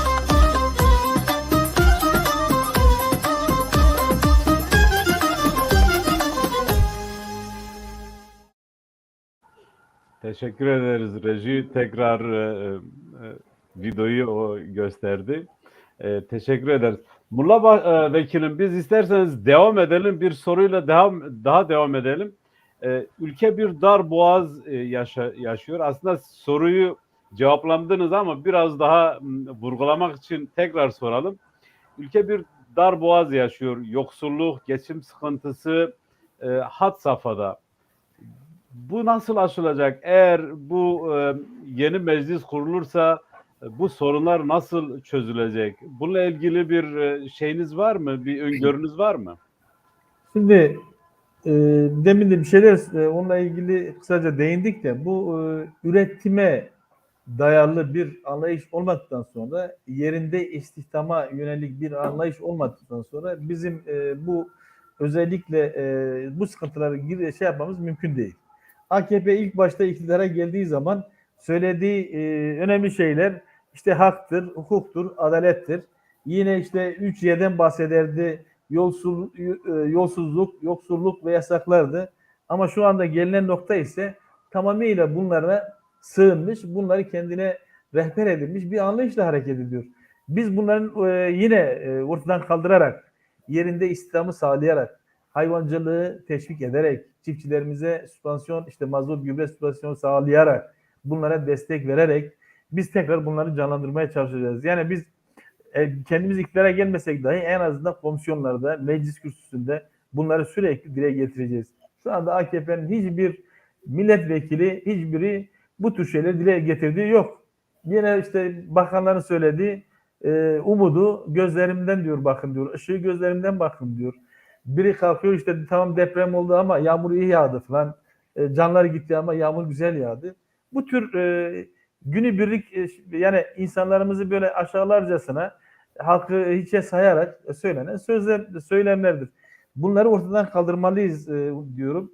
Çözüm yine bellidir. Güven ortamıdır. Haktır. Adaletin sağlanmasıdır. Güvenle her şeye bakmaktır diye düşünüyorum. Teşekkür ederiz Sayın Vekilim. Bozanlı Mehmet ve Çancar'ın bu kaç seferdir yazıyor diyor, yayını paylaşın. Ben 3 sefer çıktım diyor, tekrar girdim, dayanamadım diyor. Kendisine teşekkür ederiz. Evet, paylaşır. Eğer biz yayını paylaşırsak çok kişiye ulaşır. Böylelikle Mullah Vekilimize daha çok insana ulaşır. Bu bir yöntemdir. Biz Mullah Vekilimize biraz nefes alsın, biraz soluklansın. Biz Ali Fuat'la devam edelim ama rica edeyim kısa devam edelim. Ali Fuat, biz Avrupa'da PKK olarak bazı çalışmalar yapıyoruz. Daha önce de biz bunu dile getirmiştik. Arkadaşlar da zaman zaman yazıyorlar. Hem ülkede hem Avrupa'da seçmene nasıl ulaşacağız? Şimdi sosyal medya tamam, toplantılar, etkinlikler bunlar tamam. Bunu dile getirmiştim ama bir daha söyleyeyim. Dokunmadığın seçmen, konuşmadığın seçmen, kapısını çalmadığın seçmen senin oyun değildir. Bunu nasıl yapacağız? Bunu nasıl başaracağız? Bu hem Avrupa için hem ülke için geçerli. Kesinlikle mutlaka yani üzerinde durmak gerekiyor. Duyarlılığı geliştirmek gerekiyor.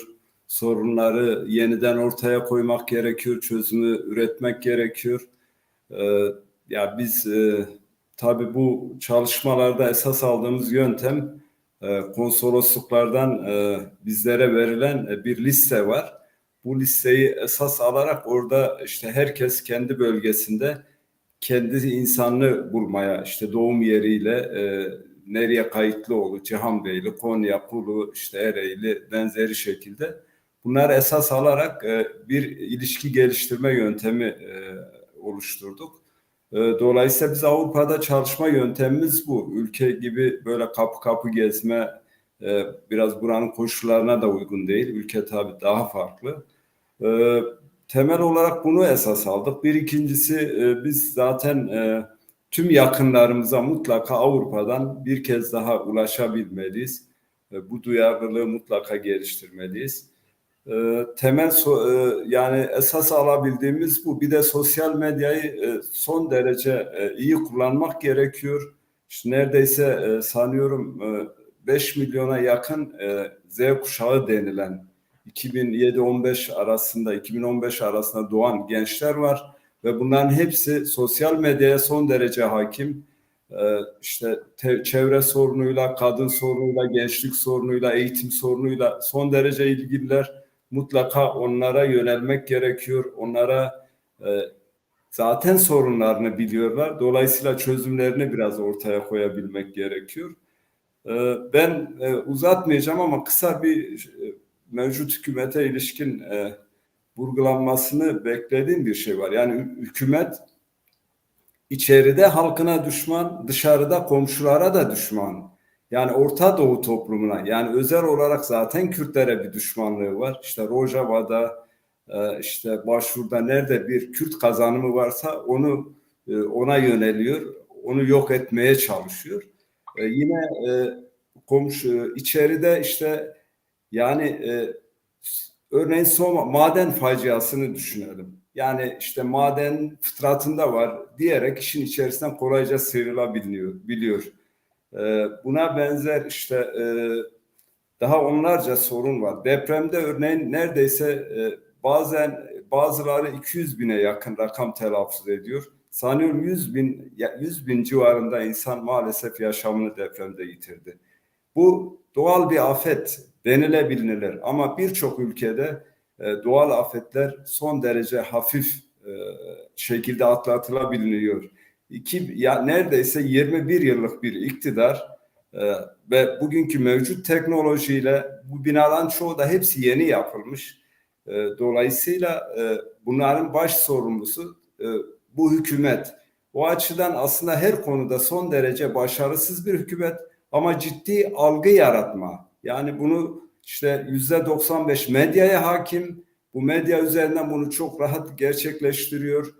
İşte bir taraftan işte yargı elinde, yargı sopasını kullanıyor. İşte emniyet güçlerini kullanıyor. Neredeyse toplumun nefes alamaz duruma getirmiş.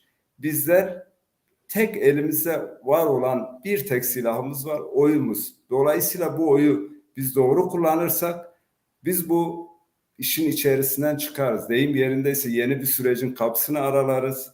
O açıdan ben özellikle bir kez daha bunu dikkate alınmasını gerektiğini düşünüyorum. Düşünün yani Rojava sana ne yani örneğin işte Suriye diyelim mevcut misak-ı milli sınırları dışında bir ülke senin için.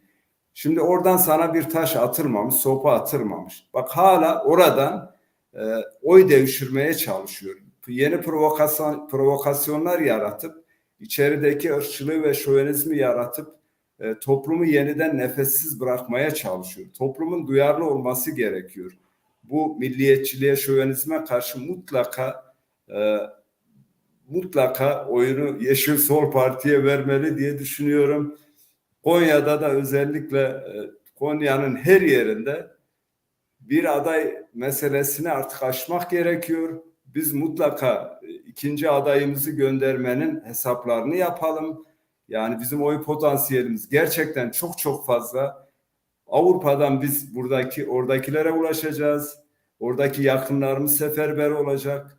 İşte kahvehanelerde, çayhanelerde, esnaf yerlerinde, işte spor sahalarında elimizin ulaşabildiği her yerde mutlaka bunları anlatabilmeliyiz.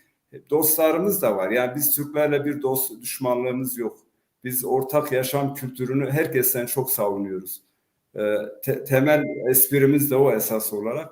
O açıdan birlikte yaşam kültürünü mutlaka inşa etmeliyiz. Bu hükümet bizi birbirimize düşman etmeye çalışıyor. Mutlaka bunu da anlatabilmeliyiz. İşimiz zor ama başarmak için de o kadar çok neden var ki ben mutlaka kazanacağımıza inanıyorum. Teşekkür ederim. Sayın Vekilim Mulla Şimşek, şimdi sorular var. Ben soruları kısa kısa sorayım. Belki siz okumuyorsunuz. Osman Cengiz Jgündi Bulduga yazmış. İç Anadolu Kürtleri son zamanlarda hızla ulusal bilince varmaları neye bağlıyorsunuz? Siz başta olmak üzere bir vekil çıkarabilecek miyiz? Teşekkür ediyorum. Buradan selamlar. Şimdi tabii Orta Anadolu Kürtleri kendini Türkiye'den veya dünyadan soyutlayan insanlar değildir. Ya onlar da bu ülkenin sorunlarını görüyorlar. Bu ülkede yaşananları görüyorlar. Ve ulusal bilincin de yerleşmesi, yaygınlaşması gayet doğaldır. Ve yine milletvekili veya belediye başkanı seçilme ve istek arzuları da bunlardan kaynaklanıyor. Şimdi ben nasıl kimliğim varsa da benim oyum da vardır. Benim nüfusum da yeterliyse ben kendimi temsil etmek istiyorum diyor. Onun için ulusal bilincin sonucu olarak da seçilme bu milletvekili içinde ben bayağı görüyorum. Yani seçilebileceğimiz durumdayız diyorum. Çünkü bizim hatta bir vekil değil 2 vekil çıkarmamız gerekiyor. Çıkarabilecek potansiyelimiz de vardır. Halkımızın bugün bize gösterdiği teveccüh de oradan gözüküyor. Galiba milletvekili bu sefer meclise göndereceğiz. Teşekkür ederiz. Evet, bu şeyi biz de buradan görüyoruz, hissediyoruz ve Mir Camba gelmiş. Konya'da 200 binin üzerinde insanımız var. En az 2 vekil çıkarmamız gerekiyor. Bu arada Mustafa'dan rica edelim, yayın Mulla vekilimizin sayfasından paylaşılmamış, ulaşılmamış. Bir zahmet ya bunu düzeltin ya da bilen birisi bunu yapsın, düzeltsin. Başka soru var mı? Reji arkadaş varsa alayım. Demin bir soru vardı, şeyle ilgiliydi. Bir arkadaş diyor ki eğer Konya'da gerçekten 200 bin Kürdistanlı yaşıyor da bizler neden vekil çıkaramıyoruz? Bunun temel nedeni nedir? Şimdi biz bu soruyu ilk başta galiba cevapladık da şimdi yaptığımız şeyler, o verdiğimiz rakam bizim Yüksek Seçim Kurulu'ndan partimizin aldığı gerçek sayılardır. Adrese dahildir, tek tek isimleri vardır. Yani biz bu 178 bin küsur, hatta 178.500 Cihanbeyli, Kulu, Yunak ve ilçelerde bulunan insanlarımızdır. Yani bunu 3 ile çarparsan al sana 600 bin nüfus ediyor. Yani bu sadece şu anda seçmen olunca da çocukları da vardır, ailesi de var. En azından herkesin 2-3 tane çocuğu vardır. Şimdi böyle düşündüğün zaman 500 bine tekabül eder. Yani bu az bir rakam değil. Bizim seçilmememizin nedeni bizim kendimize olan birlikteliğimizdir. Bize kendimize olan inancımızdır. Yani güvenimizdir. Geçmiş dönemlerde bizim yaşadıklarımızdır, ürkekliğimizdir. Biz eğer bazı şeyleri aşarsak inanın ki çok rahat bir şekilde seçeriz ki en büyük şeyimiz de ya oyun boşa gitmesin, nasıl olsa seçilmiyoruz gibi Bir tane çıkarttığımız zaman inan ki ikinciyi çok rahat çıkaracağız. İnsanlarımız demek ki biz aşıyoruz. İşte HDP'nin bir zamanlar %6'larda sürekli kaldığı barajı düşünün. %6'ydı, %5'ti ama 2014 seçimlerinde %16, %13 olunca bütün baskılara rağmen, bütün oyunlar dalaverelere rağmen şu anda %11, %12'den aşağı inmiyor. Mulla Başkan senden bir istek daha var. Özlem Yavşan Yavuz yazmış. Diyor Mulla abi senden Sırrı Süreyya Önder'in kavgalarını bekliyoruz mecliste. Teşekkür ederim. Kavga değil de sıra Önder'le beraber o güzel fıkraları anlatırız. O güzel esprileri söyleriz. İnsanlarımızın fıkralara, güzel söylemlere ihtiyaçları vardır. Her zaman kavga, dövüş değil. Güzel espriler olacaktır. Temennimiz bu. Bir arkadaş soruyor Orhan Sarı. İnşallah olmaz ama en kötü senaryoyu düşündüğümüzde vekil çıkarma sayısını bulmadığımızda oylar nereye gidecek ya da kime yazılacak? Şimdi eskiden oylar eski seçim sistemine göre diyelim. Yani bundan bir önceki seçim sistemine göre ittifaklar içerisindeki oylar, küçük oylar büyük oy oranı olan partilere giderdi. Ama şimdi ise her blok kendi içerisinde, her ittifakın kendi içerisindeki oylar kendisine kalıyor. Mesela daha önce ufak oyların tümü toplanırdı, AKP'ye giderdi veya işte diğer ikinci sıradaki CHP'ye giderdi veya MHP'ye giderdi. Şimdi öyle değil artık. İttifak içerisinde eğer oy toplanır, milletvekili çıkardın, çıkarmadın diğer şeye gider. Diğer sırada kim varsa ona gider. Onun için bu sisteme göre bizim kazanma şansımız yüksek. Yani 20-30 bin CHP'den artarsa, 10-15 MHP'den diğerlerinde de artarsa bizim 70-72 bin oyla seçilmemiz şeyden bile değildir. Çok rahat bir şekilde 75 ile 72 ile çok rahat seçiliriz. Ya, teşekkür ederiz. Ömer Koyuncuer arkadaşımız, bizim çalışanımız, PEKAN yöneticisi diyor ki PEKAN TV Avrupa'dan ülkeye telefonla Yeşil Sol Parti'ye oy isteme kampanyası başlatın. Yani böyle bir şeyimiz var, böyle bir bunu düşündük. Teşekkür ederiz hatırlattığın için tekrar. Abdurrahman Karabulut yazmış ama ben bu şeyi okuyayım tamam. Tahsin Akçak Hoca, Sayın Şimşek milletvekili seçilirseniz umarım seçilirsiniz. Bizlerin temsili olursunuz. Önümüzdeki dönemde Gölyazı'nın geçen sene yaşadığı su kesintisine sebep olan kamu görevlilerini ve yerel sorumlular hakkında yargısal süreç başlatacak mısınız? Yine özellikle Gölyazı'da ve civar köylerde yapılan arazi satışları için bir girişimleriniz olacak mı diyor. Tabii bunlar temel sorunlardır. Yani bilmiyorum o gün bizim o zamanki yazın bizi de çağırdılar. Biz çeşitli açıklamalarda bulunduk. Eğer seyrettiyseniz YouTube'da o tür şeyler de var. Mezopotamya Ajansı gelmişti bir iki defa. Gerekli şeyleri o zaman da söyledik. Yine söylüyoruz. Yani bu su sorunu normal herhangi bir sorun değildir. En temel yaşam sorunudur. Bu bir su sorunu halledilmeyecekse bu tür sorunların temelini oluşturmak mümkün değil. Su biterse hayat biter ve insanlar göç başlar. En büyük göçlerin en büyük sebeplerinden bir tanesi sudur.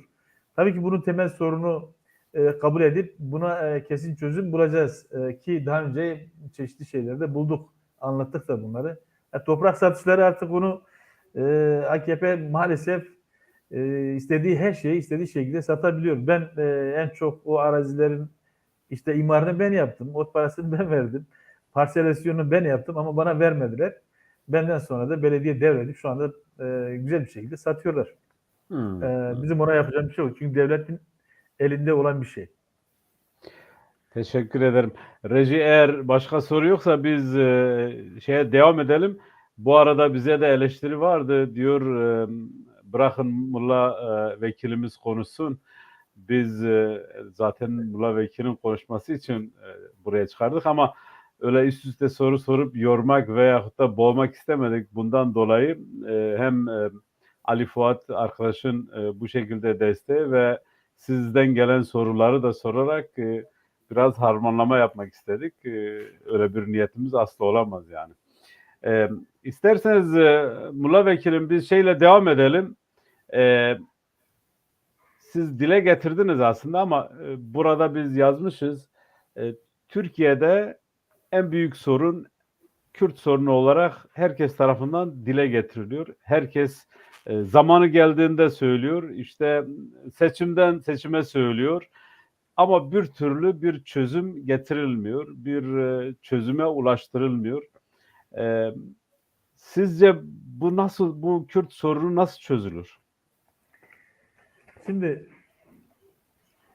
kendi kimliğinle yola çıkarsan, kendi partinle, yani parti de zaten kimliğin bir sonucudur. Sen bununla yola çıkarsan bu soruyla en çok karşılaştığın sorulardan bir tanesi. Yani ben belediye başkanlığı döneminde ta 2004'ten beri devletin en üst düzeyindeki insanlarla da, yani kaymakamından, valinden, milletvekilinden, böyle işte şeften, herkesten en büyük karşılaştığımız sorun bu. Siz ne istiyorsunuz? Bu ne sorunudur? Evet, Türkiye'de bir Kürt sorunu vardır. Türkiye'de bir Kürtler vardır ve de bu Kürtlerin sorunu vardır.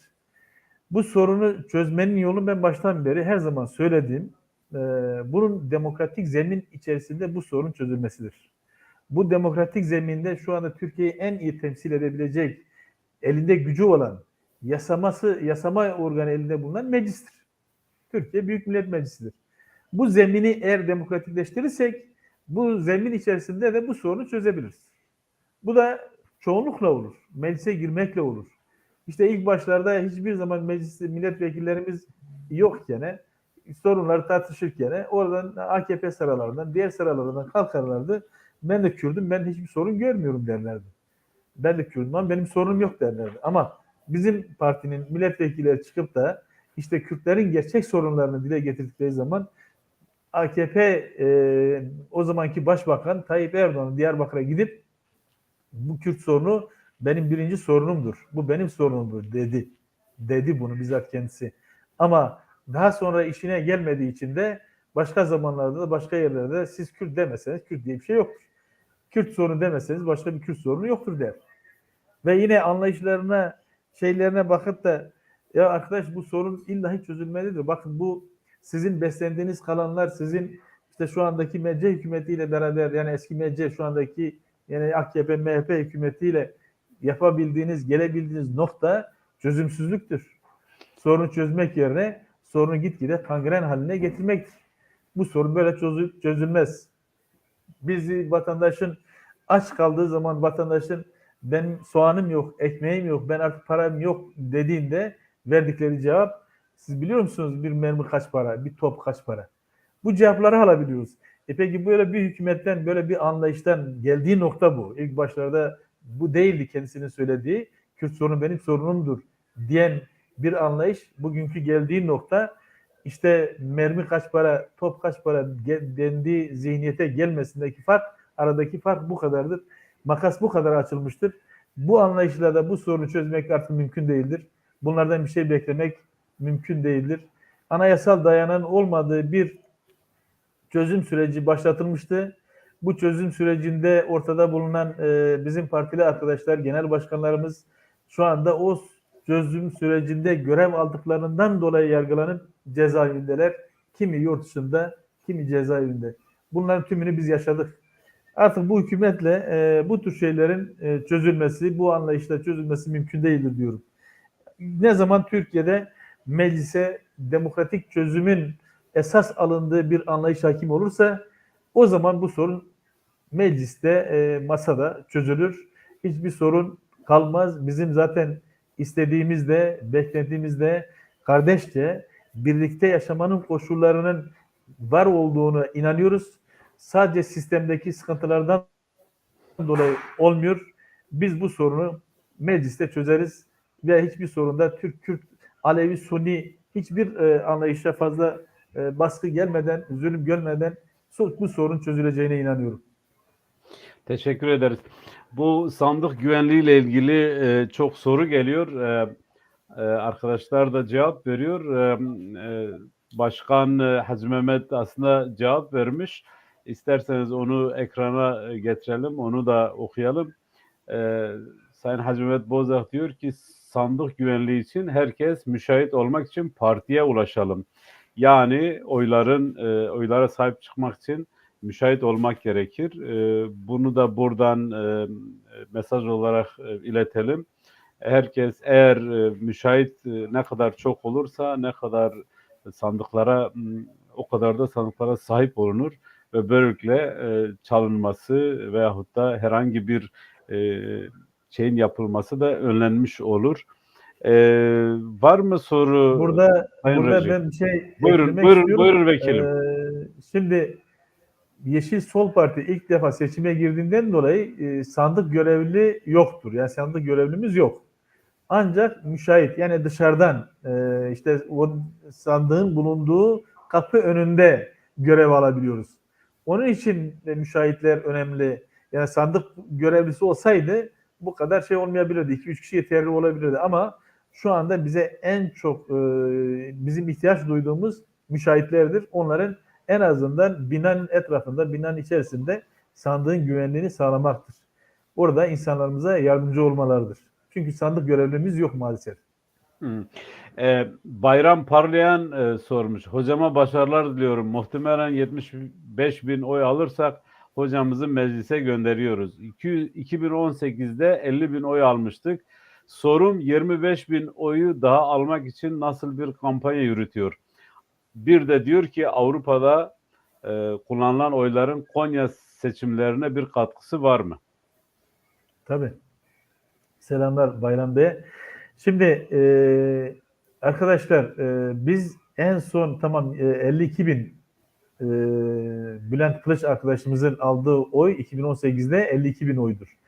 Avrupa oyları da dahildir ama 2015'te aldığımız 58 bin oydur. Yani bizim insanlarımızın oy vermesi inip çıkabiliyor. Şimdi bizim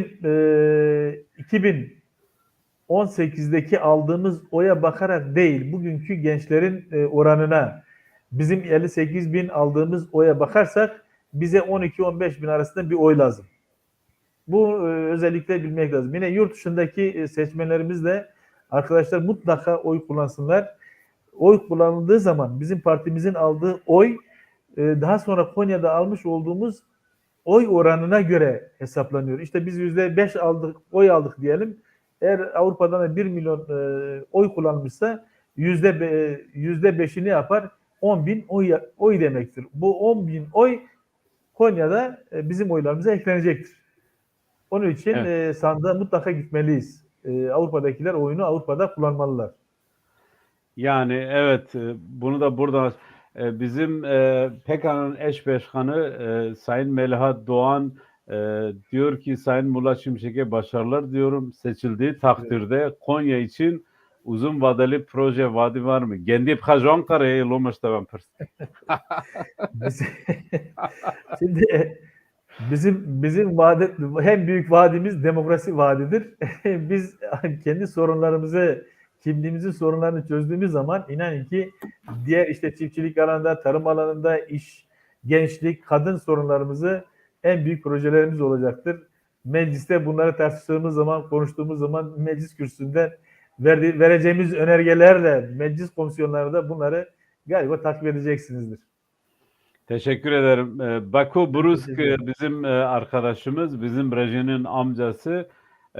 Benim de bir sorum olacak. Konya Cihanbeyli'de Konya Cihanbeyli, Kulu, Yunak, Yenicoba bizim ne kadar oyumuz var diyor. Yani bizim bölgemizde ne kadar oy var diyor. Şimdi Kulu'da 15 bine yakın oy var. Ben şimdi net söyleyemiyorum ama 15 bin. Cihanbeyli'de de aynı şekilde 14 bine yakın 24 bin 25 bin oy. Cihanbeyli'de de aynı şekilde. Yunak'ta ise 7 bine yakın, 7-8 bine yakın bir oy var. Yenicoba'da bu Cihanbeyli'nin içerisinde. Yenicoba'da olan oy galiba şu anda 2000. Bizim köyde mesela 1100 oy var. 1200-1300 oy kaldı. Herkes maalesef yurt dışına ve Konya'ya göç ettiler. Köyler boşaldı. Onun için oyların çoğu merkezlerde. Evet, bizi Hüseyin Özkan aday adayımız Ankara'dan izliyor. Biz kendisine başarılar diliyoruz. PKK olarak Ankara'yı da unutmadık. O vekil adaylarımızla da bir program yapacağız. Aslında tabii bizim daha önce Konya adayımızdı ama bu şu anda Ankara'dan giriyor. Evet.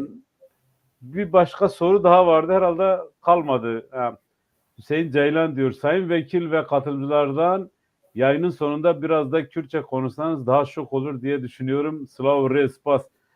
Kaka Ahmet sayı kodite vecbekin. Temel merakmak. Başka değil diyor. Servet Yorulmaz herkese merhaba, iyi yayınlar. Sayın Vekilimiz Cihan Beyli'nin daha önce hiç oy çıkarmamış yerlerinden nasıl oy çıkarmayı düşünüyor ve buna yönelik çalışmalar var mı diyor. Tabii bizim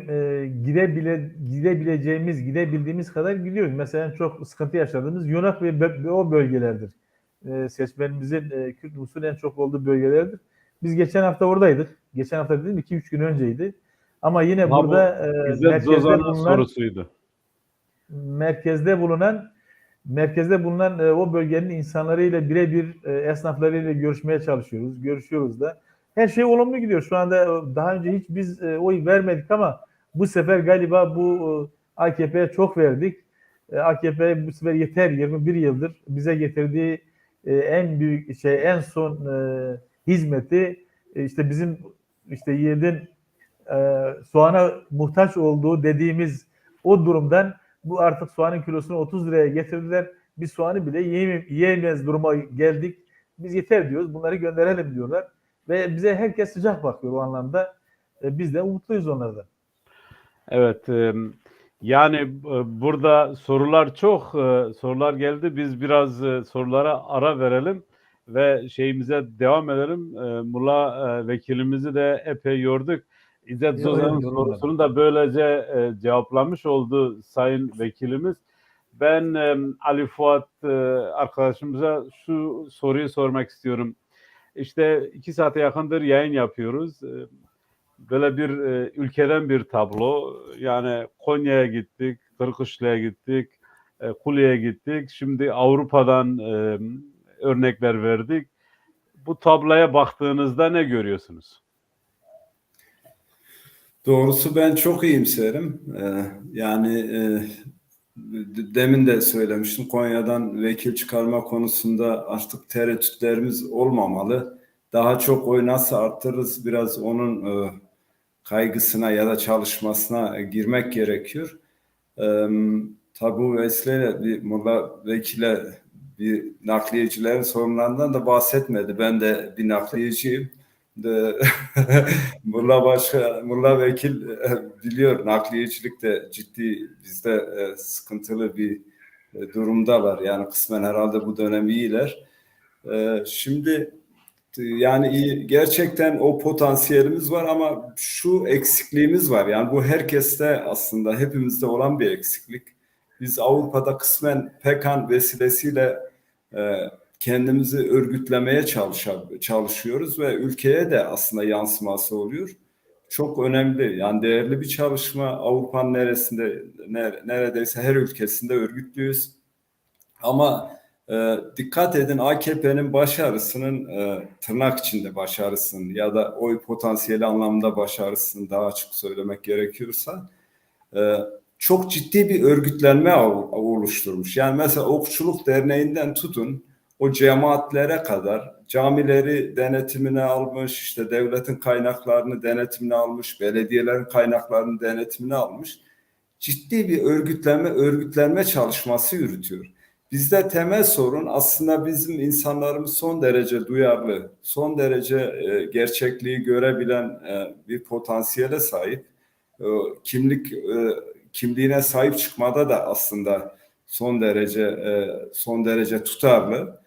Ama temel sorun burada biz kendimizi işte bir seçim dönemi, bakın biz eğer biraz daha örgütlü olabilseydik, yani bu vekil sayısında gerçekten çok rahat ulaşabileceğimiz rakam. Sadece bu Konya ile de ilgili değil. Ankara'da öyle, işte Haymana'da öyle, Kırşehir'de öyle, birçok yerde öyle. Temel sorun burada, biz bu tür örgütlenmelere değer vermiyoruz. Yani örneğin işte bir nakliyeciler derneği kurulsun ama yani kurulurken demokratik değerleri, işte o yaşamsal ilkeler esas alınsın.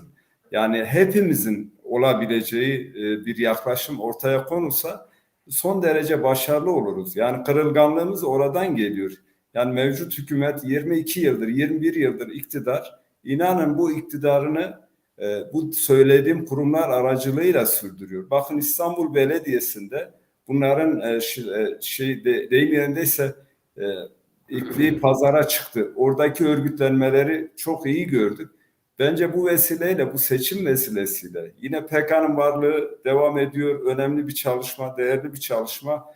Biz bunu ülkedeki arkadaşlarla ortaklaşa yürütürsek bu vekillik sürecinde olsun, işte diğer sorunlarımızla ilgili olsun birçok çözüm üretebiliriz. Yani elbette meclis son derece önemli, parlamento son derece önemli ama tüm sorunların çözüm yeri de parlamento görülmemeli.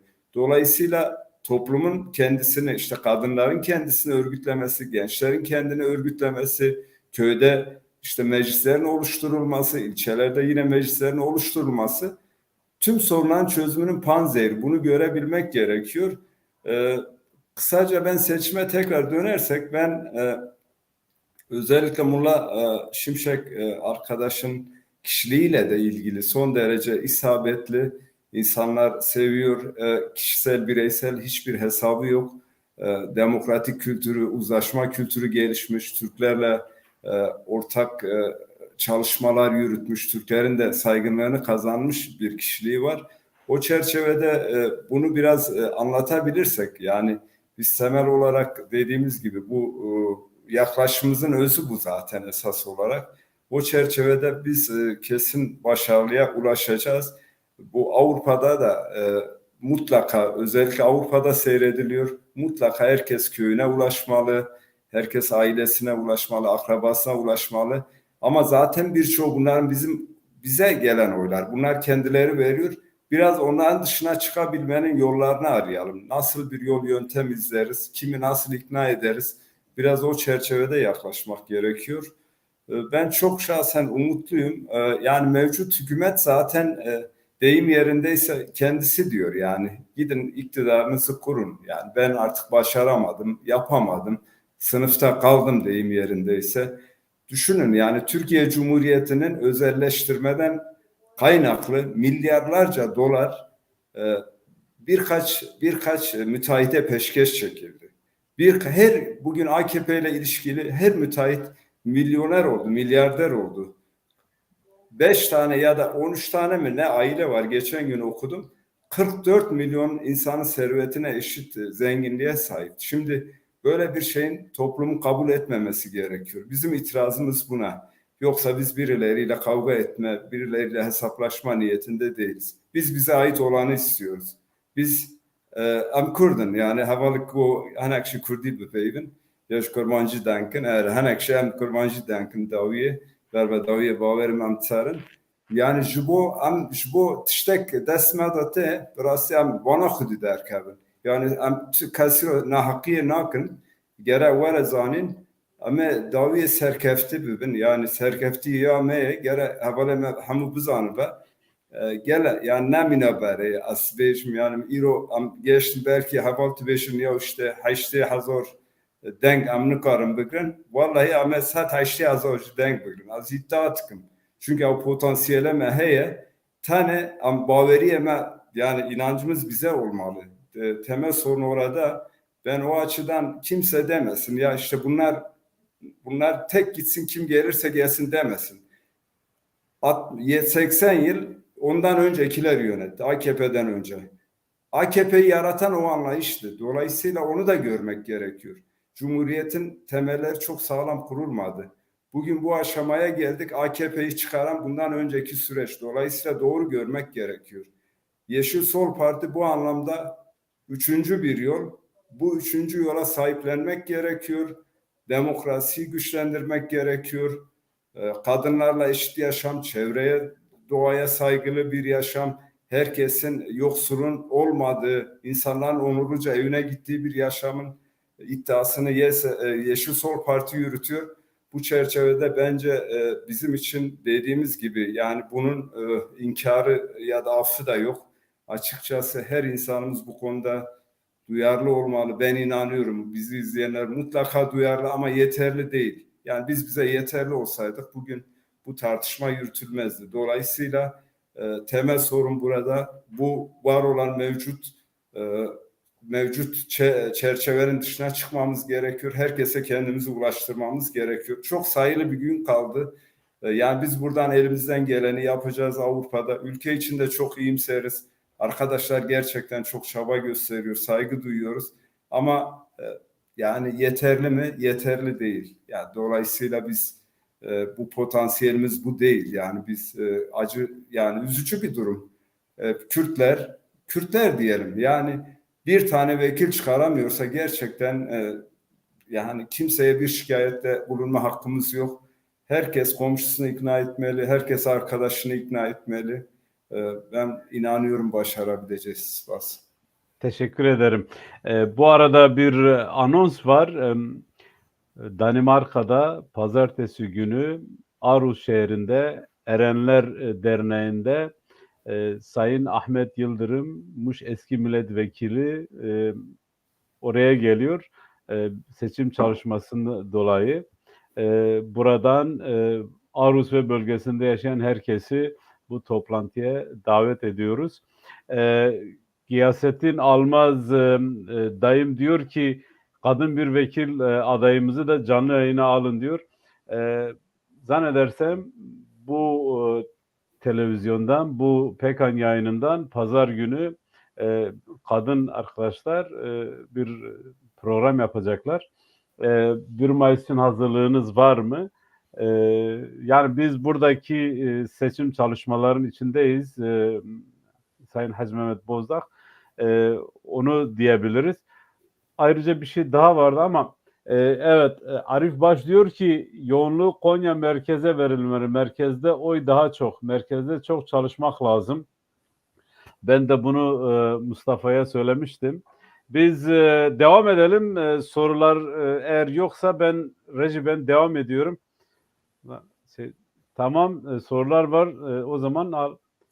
Şey demişti Hacı Mehmet Bozak çok şey yazdı ben kaçırıyorum. Biz bir oyu Cumhurbaşkanı'na veriyoruz ve onlardan da bir oy istiyoruz diye yazmıştı. Bunu da buradan belirteyim. Tamam sen al soru. Mulla arkadaşa bir sorar mısınız? İzzet Zozanit'te ve İji Yaylı Kute Yunak tarafında halkımızın yaklaşımları nasıl? Söylemişti ama kısaca söyle Mulla Vekilim. Mulla Vekili lütfen büyük ekrana al Reji. Şimdi biz 2 gün önce, dün değil, önceki gün gittik. Oradaydık. Sabahtan akşama kadar oradaki esnafları, kahveyi, hatta o caminin önünde bulunan kitleyi merhaba ettik. Bildirilerimizi verdik. Gerçekten çok sıcak karşıladılar.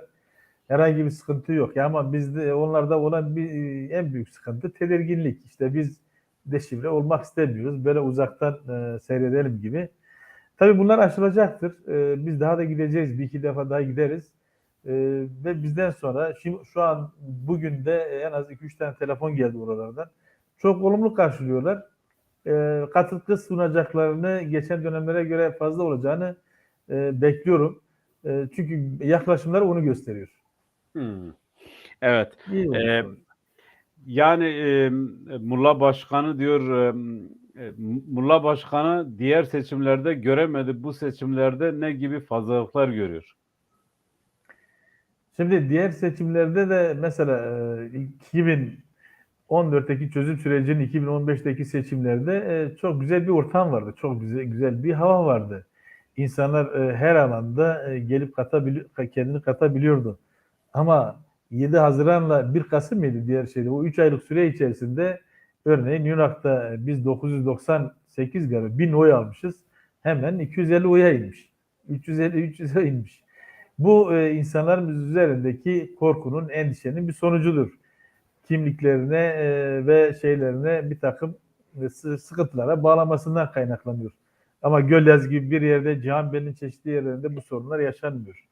Bizim için önemli olan kendi oyumuzdur. Kendi oyumuza sahip çıkmaktır. Oralarda bu sıkıntılar yok. Bu yerler yeni bir takım şeyler tanışıyorlar. Yeni bir takım şeyleri aşacaklardır. Bunu da biraz zamana bırakmak gerekiyor. Eminim ki ileriki seçimlerde daha da güzel şeyler olacak. Teşekkür ederiz. Bir arkadaş yazmış Leyla Güven'le ilgili biz dile getiriyoruz zaman zaman ama herhalde duyulmamış. Leyla Güven Orta Anadolu'da bir ilki yaşattı. Bugün eğer Avrupa'da PKK'nın varsa 50'ye yakın üyesi varsa Konya'da, Ankara'da kadınlarımız konuşuyorsa, sesini duyurabiliyorsa, örgütlü bir yapıya ulaşıyorsa bunun temelini Leyla Güven atmıştır ve bugün maalesef cezaevindedir ve ilk çıkışı da buydu. Afrin bir işgaldir. Biliyorsunuz Afrin'de biz ve Afrin birbirimize çok benziyoruz ve akrabayız. Bunun bedelini de cezaeviyle ödüyor. Bundan dolayı biz kesinlikle Leyla Güven'i unutmuyoruz, sürekli dile getiriyoruz. Belki bu şeyden dolayı getirmedik seçim çalışması. Mulla Vekilim biz devam edelim. Yayınımız da epey devam etti. 2 saate yaklaşıyoruz. Biz devam edelim. Durmayacağız ama o yola devam o şeyi yok ha bizde o yok. Yola devam paşaj darabık avtına bizde. Tamam. Biz Mulla Vekilim sizden şunu sorayım. Siz partilerden, PKK'dan, kurumlardan ne bekliyorsunuz? Yani bir şeyiniz var mı? Özel bir beklentiniz, çalışmaların dışında yeterli çalışma yapılıyor mu? Beklentileriniz nelerdir? Böyle bir soru sormak istedim. Şimdi her kurum kendi potansiyeli kadar çalışır. Her kurumun eline ne geliyorsa onu yapıyorlar da. Şimdi bizim en çok mesela Avrupa'daki arkadaşlardan oradaki oyların kullanılmasıdır. Kendi burada bulunan arkadaşlarına, akrabalarına, kendi ailelerine telefon açıp sandığa gitmeleridir. Kendilerini partiye katmalarıdır. Bizim beklentimiz budur.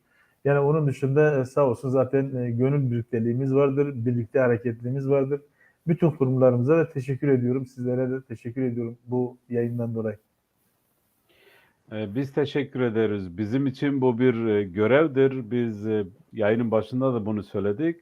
Bundan sonra haftada en az 1 veya 2 yayın yapacağız. Orta Anadolu Kürt adaylarını tanıtmaya çalışacağız.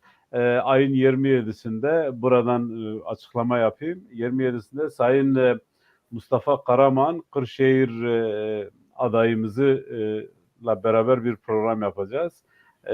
Böylelikle sürekli pazar günü gene bir programımız var. Kadın arkadaşlar program yapacak. Vallahi Alaaddin Bey ben sizin sorunuzu atlamış değilim ama reji ekrana getirirse yapıyorum. Yoksa ben sorulara sürekli bakmıyorum. Ya evet. Sayın Vekilim biz artık toparlarsak yurt dışı seçmeninin önemini biraz açar mısınız? İşte yurt dışında kullanılan oyların buraya yansıması var. Biz şu anda köy köy, ev ev dolaşıyoruz. Herkesten bir oy istiyoruz. Ama Avrupa'da kullanılan oyların yüzdelik dilimine vurduğumuz zaman yani %5, %6'lık, %4'lük bir oy aldığımız zaman burada Avrupa'daki toplam oyların da %4'ünü almış oluyoruz. Yani 2 milyon oy olduğunu düşün. %4'ü ne yapar? 8 bin yapar. %5'ini yapar? 10 bin oy demektir. Yani biz 60 bin oy alırsak eğer 10 bin oyu da Avrupa'dan gelirse al sana 70 bin oy.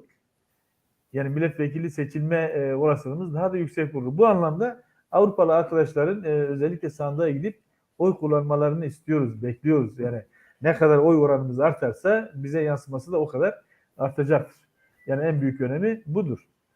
Yani buradan arkadaşlar yazmıştı. Ben bir kez daha tekrarlayayım. Demişlerdi ki işte Avrupa'daki insanlarımız ülkeye, akrabalarına, tanıdıklarına nazı geçtiğine telefon etsin. Mulla vekilimiz için, Yeşil Sol Parti için oy istesin. Eğer bir kişi ülkedeki 1 veya 2 kişiyi etkilerse, onun oyunu isterse, talep olursa böylelikle Mulla Başkanı, Mulla Vekilimizi Ankara'ya göndermiş oluruz. Ben isterseniz son soruyu size sormayayım. İlk önce Ali Fuat'a sorayım. Ali Fuat, son şeyinizi alalım, düşüncenizi alalım. Ondan sonra Mulla Başkan'la kapatalım. Ya ben başta Konya'dan mutlaka bir vekil çıkarabileceğimize inancım tam. Bu vesileyle şimdiden Mulla Şimşek vekilimizi kutlayayım.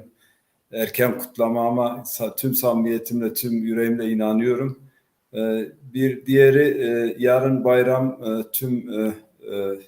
tüm bizi izleyenlerin bayramını kutluyorum. Bayramlığın barışa, kardeşliğe vesile olmasını diliyorum.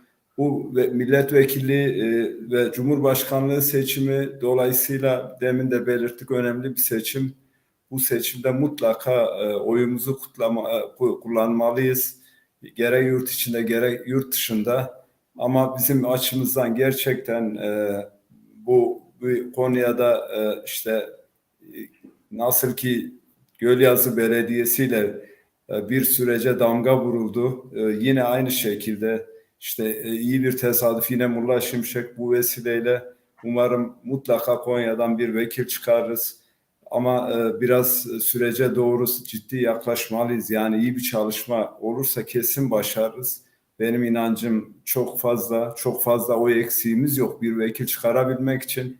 Ama inanın 2 vekil çıkaracağız çünkü o kadar ağır sorunlar var ki demokratik bir anayasanın yapılması, içerideki on binlerce tutsağın, politik tutsağın serbest bırakılması için, çevre için, ekonomi için, o açıdan bir bütün düşündüğümüzde mutlaka bu seçimin önemini farkına varmalıyız ve herkes mutlaka birisini ya da ikisini, üçünü, bu bizim için farz, mutlaka yerine getirmeliyiz. Yani bizlerin tek oyu yetmiyor. Dolayısıyla tek bizde olabilecek bir şey değil. Mutlaka bir komşumuzu, arkadaşımızı ikna edelim. Son sözüm bunlar olsun. Çok teşekkür ederim. Hepinize selamlar, saygılar. Teşekkür ederiz bu değerlendirmeler için. Sayın Vekilim, Mulla Şimşek, sizi ekrana alalım. Rejiden rica edin büyük ekrana alsın. Ekran sizin. Buyurun. Biz yayını kapatmadan önce neler söylemek istersiniz? Şimdi bizi tekrar ekranda bu halkımızla tekrar buluşturduğunuz gerçekten sizlere teşekkür ediyorum. Yarın biliyorsunuz Ramazan bayramı, başta seyircilerimiz, halkımız ve bütün İslam aleminin bayramını kutluyorum. Sağlık, mutluluk, huzur dolu geçmesini, barış, dünyamıza barış gelmesini diliyorum. Hepinize hayırlı akşamlar diliyorum. İyi yayınlar diliyorum. Teşekkür ederim. Biz teşekkür ederiz yayınımıza katıldığınız için. Bu arada şunu da söyleyeyim. Biz sizi zaman zaman rahatsız edeceğiz. Konuk edeceğiz bir seçim bitene kadar. Böylelikle ilk programı yapmış olduk. Bu arada bize şey de var, talep var. İşte Mulla Vekilimizle program yapalım. Yani böyle şahsi kişiler diyor. Biz biraz kendimizi ev sahibi olarak diyoruz ki valla biz bir Mulla Vekil'le konuşalım. Eğer şeyse size bildiririz diyoruz. Zamanımız olursa tabii ki olacak. Bu tür konuları bizim sayın avukat arkadaşımız da var. Ondan da destek alabilirsiniz. Şimdi yarın değil, bayramın 2. günü artı 1 TV'de bizim canlı yayınımız var saat 22'de. Daha sonra tekrar bugün de vardı ama bugün sizin programdan dolayı iptal ettik. Evet. Diğer programlarda olur. Niye olmasın? Biz her zaman bir araya geliriz. Bir de siz herhalde bayramın 2. günü bir açılış var. 2 tane açılış var. Onu da Evet. buradan anons eder misiniz? Bayramın 1. günü bayramlaşma. İşte biz taziyeler bizim bölgede yaygındır bilirsiniz. Bayramın 2. günde ise Tavşançalı'da saat 11 ile 12 arasında seçim bürosunun açılışı var. Ondan sonra da artık saat 13, 14 veya işte o arada gidip Kandil'de seçim bürosunun açılışı var. O açılışları gerçekleştireceğiz. Bütün halkımız, arkadaşlarımız davetlidir. Partili arkadaşlarımızı bekliyoruz oraya. Evet, yani söyleyeceğimiz bunlar. Teşekkür ederiz yayına katıldığınız ve bu değerli katkılarınızı bize sunduğunuz için. Em çaxa Kurdikni, em Kurdi bardam kiriş, keramaxa reji ricat kim binaser ekrane. Em geçtin dawiya bername kadın, neske 2 saatin em berdam dikin. Havala gole eji cara kadın binim zemin, so ide. Avrupa'da da belki Avrupa edin insana ftara xava kir, jvraşında ide. Em ida ve mübarek pîroz dikin, dibêjin va ida bibe sebeba biratiye aşitiye û careka din li welatê me li tu dünyayê şer û pevçûn û heng nebin. Em bi vê münasebetê ji we re ji kesê ku beşdarî programa bûyî ji her kesekî re spas dikin ji bo ku we destek da. Bir nekin dengê xe bidin xe, dengê xe li Konya bidin Mulla Şimşek, dengê xe bidin Partiya û Çep û Kesk, li Kırşehirê dengê xe bidin Mustafa Karaman, li Ankara dengê xe bidin vekîl niha nav nata bîra min Elî Özkan, Hüseyin Özkan, ya dic natin bîra min qusire Emir mesmek. Ali değil mi? Ankara 1. sıra milletvekili. Emir Ali Emir Ali Şimşek mi? Türkdoğan. Emir Ali Türkdoğan. Ne? Yani em ve Kurden Anatolî navîn dibin dengê xe bidin xe ji ber ku eger ku ve dengê xe da xe îrada we hebûna wê ku 500 salî hûn li Awropa ne û li Konya ne li Anadolû ne yek teyîd be ji ber wê ji we daxwaz dikin ku dengê xe bidin xe û biminin di xêr xweşiyê da û îvara we xweş be. Bizler Yeşil Sol Parti'deyiz. Bizler buradayız, Yeşil Sol'dayız. Yeşil Sol Parti. Merhaba, ben Mulla Şimşek. Yeşil Sol Parti Konya 1. sıra milletvekili adayım. Gölyazı eski belediye başkanıyım. Emekli öğretmenim ve şu an çiftçilik yapıyorum. Değerli arkadaşlar, kazanmaya ilk kez bu kadar yakınız. İşimizi şansa bırakmayalım. Desteğinize ve oyunuza ihtiyacımız var. Daha demokratik bir ülke için bize katılın. Konya'da bir ilki daha başaracağız. Güçlüyüz, kararlıyız, inanın başaracağız.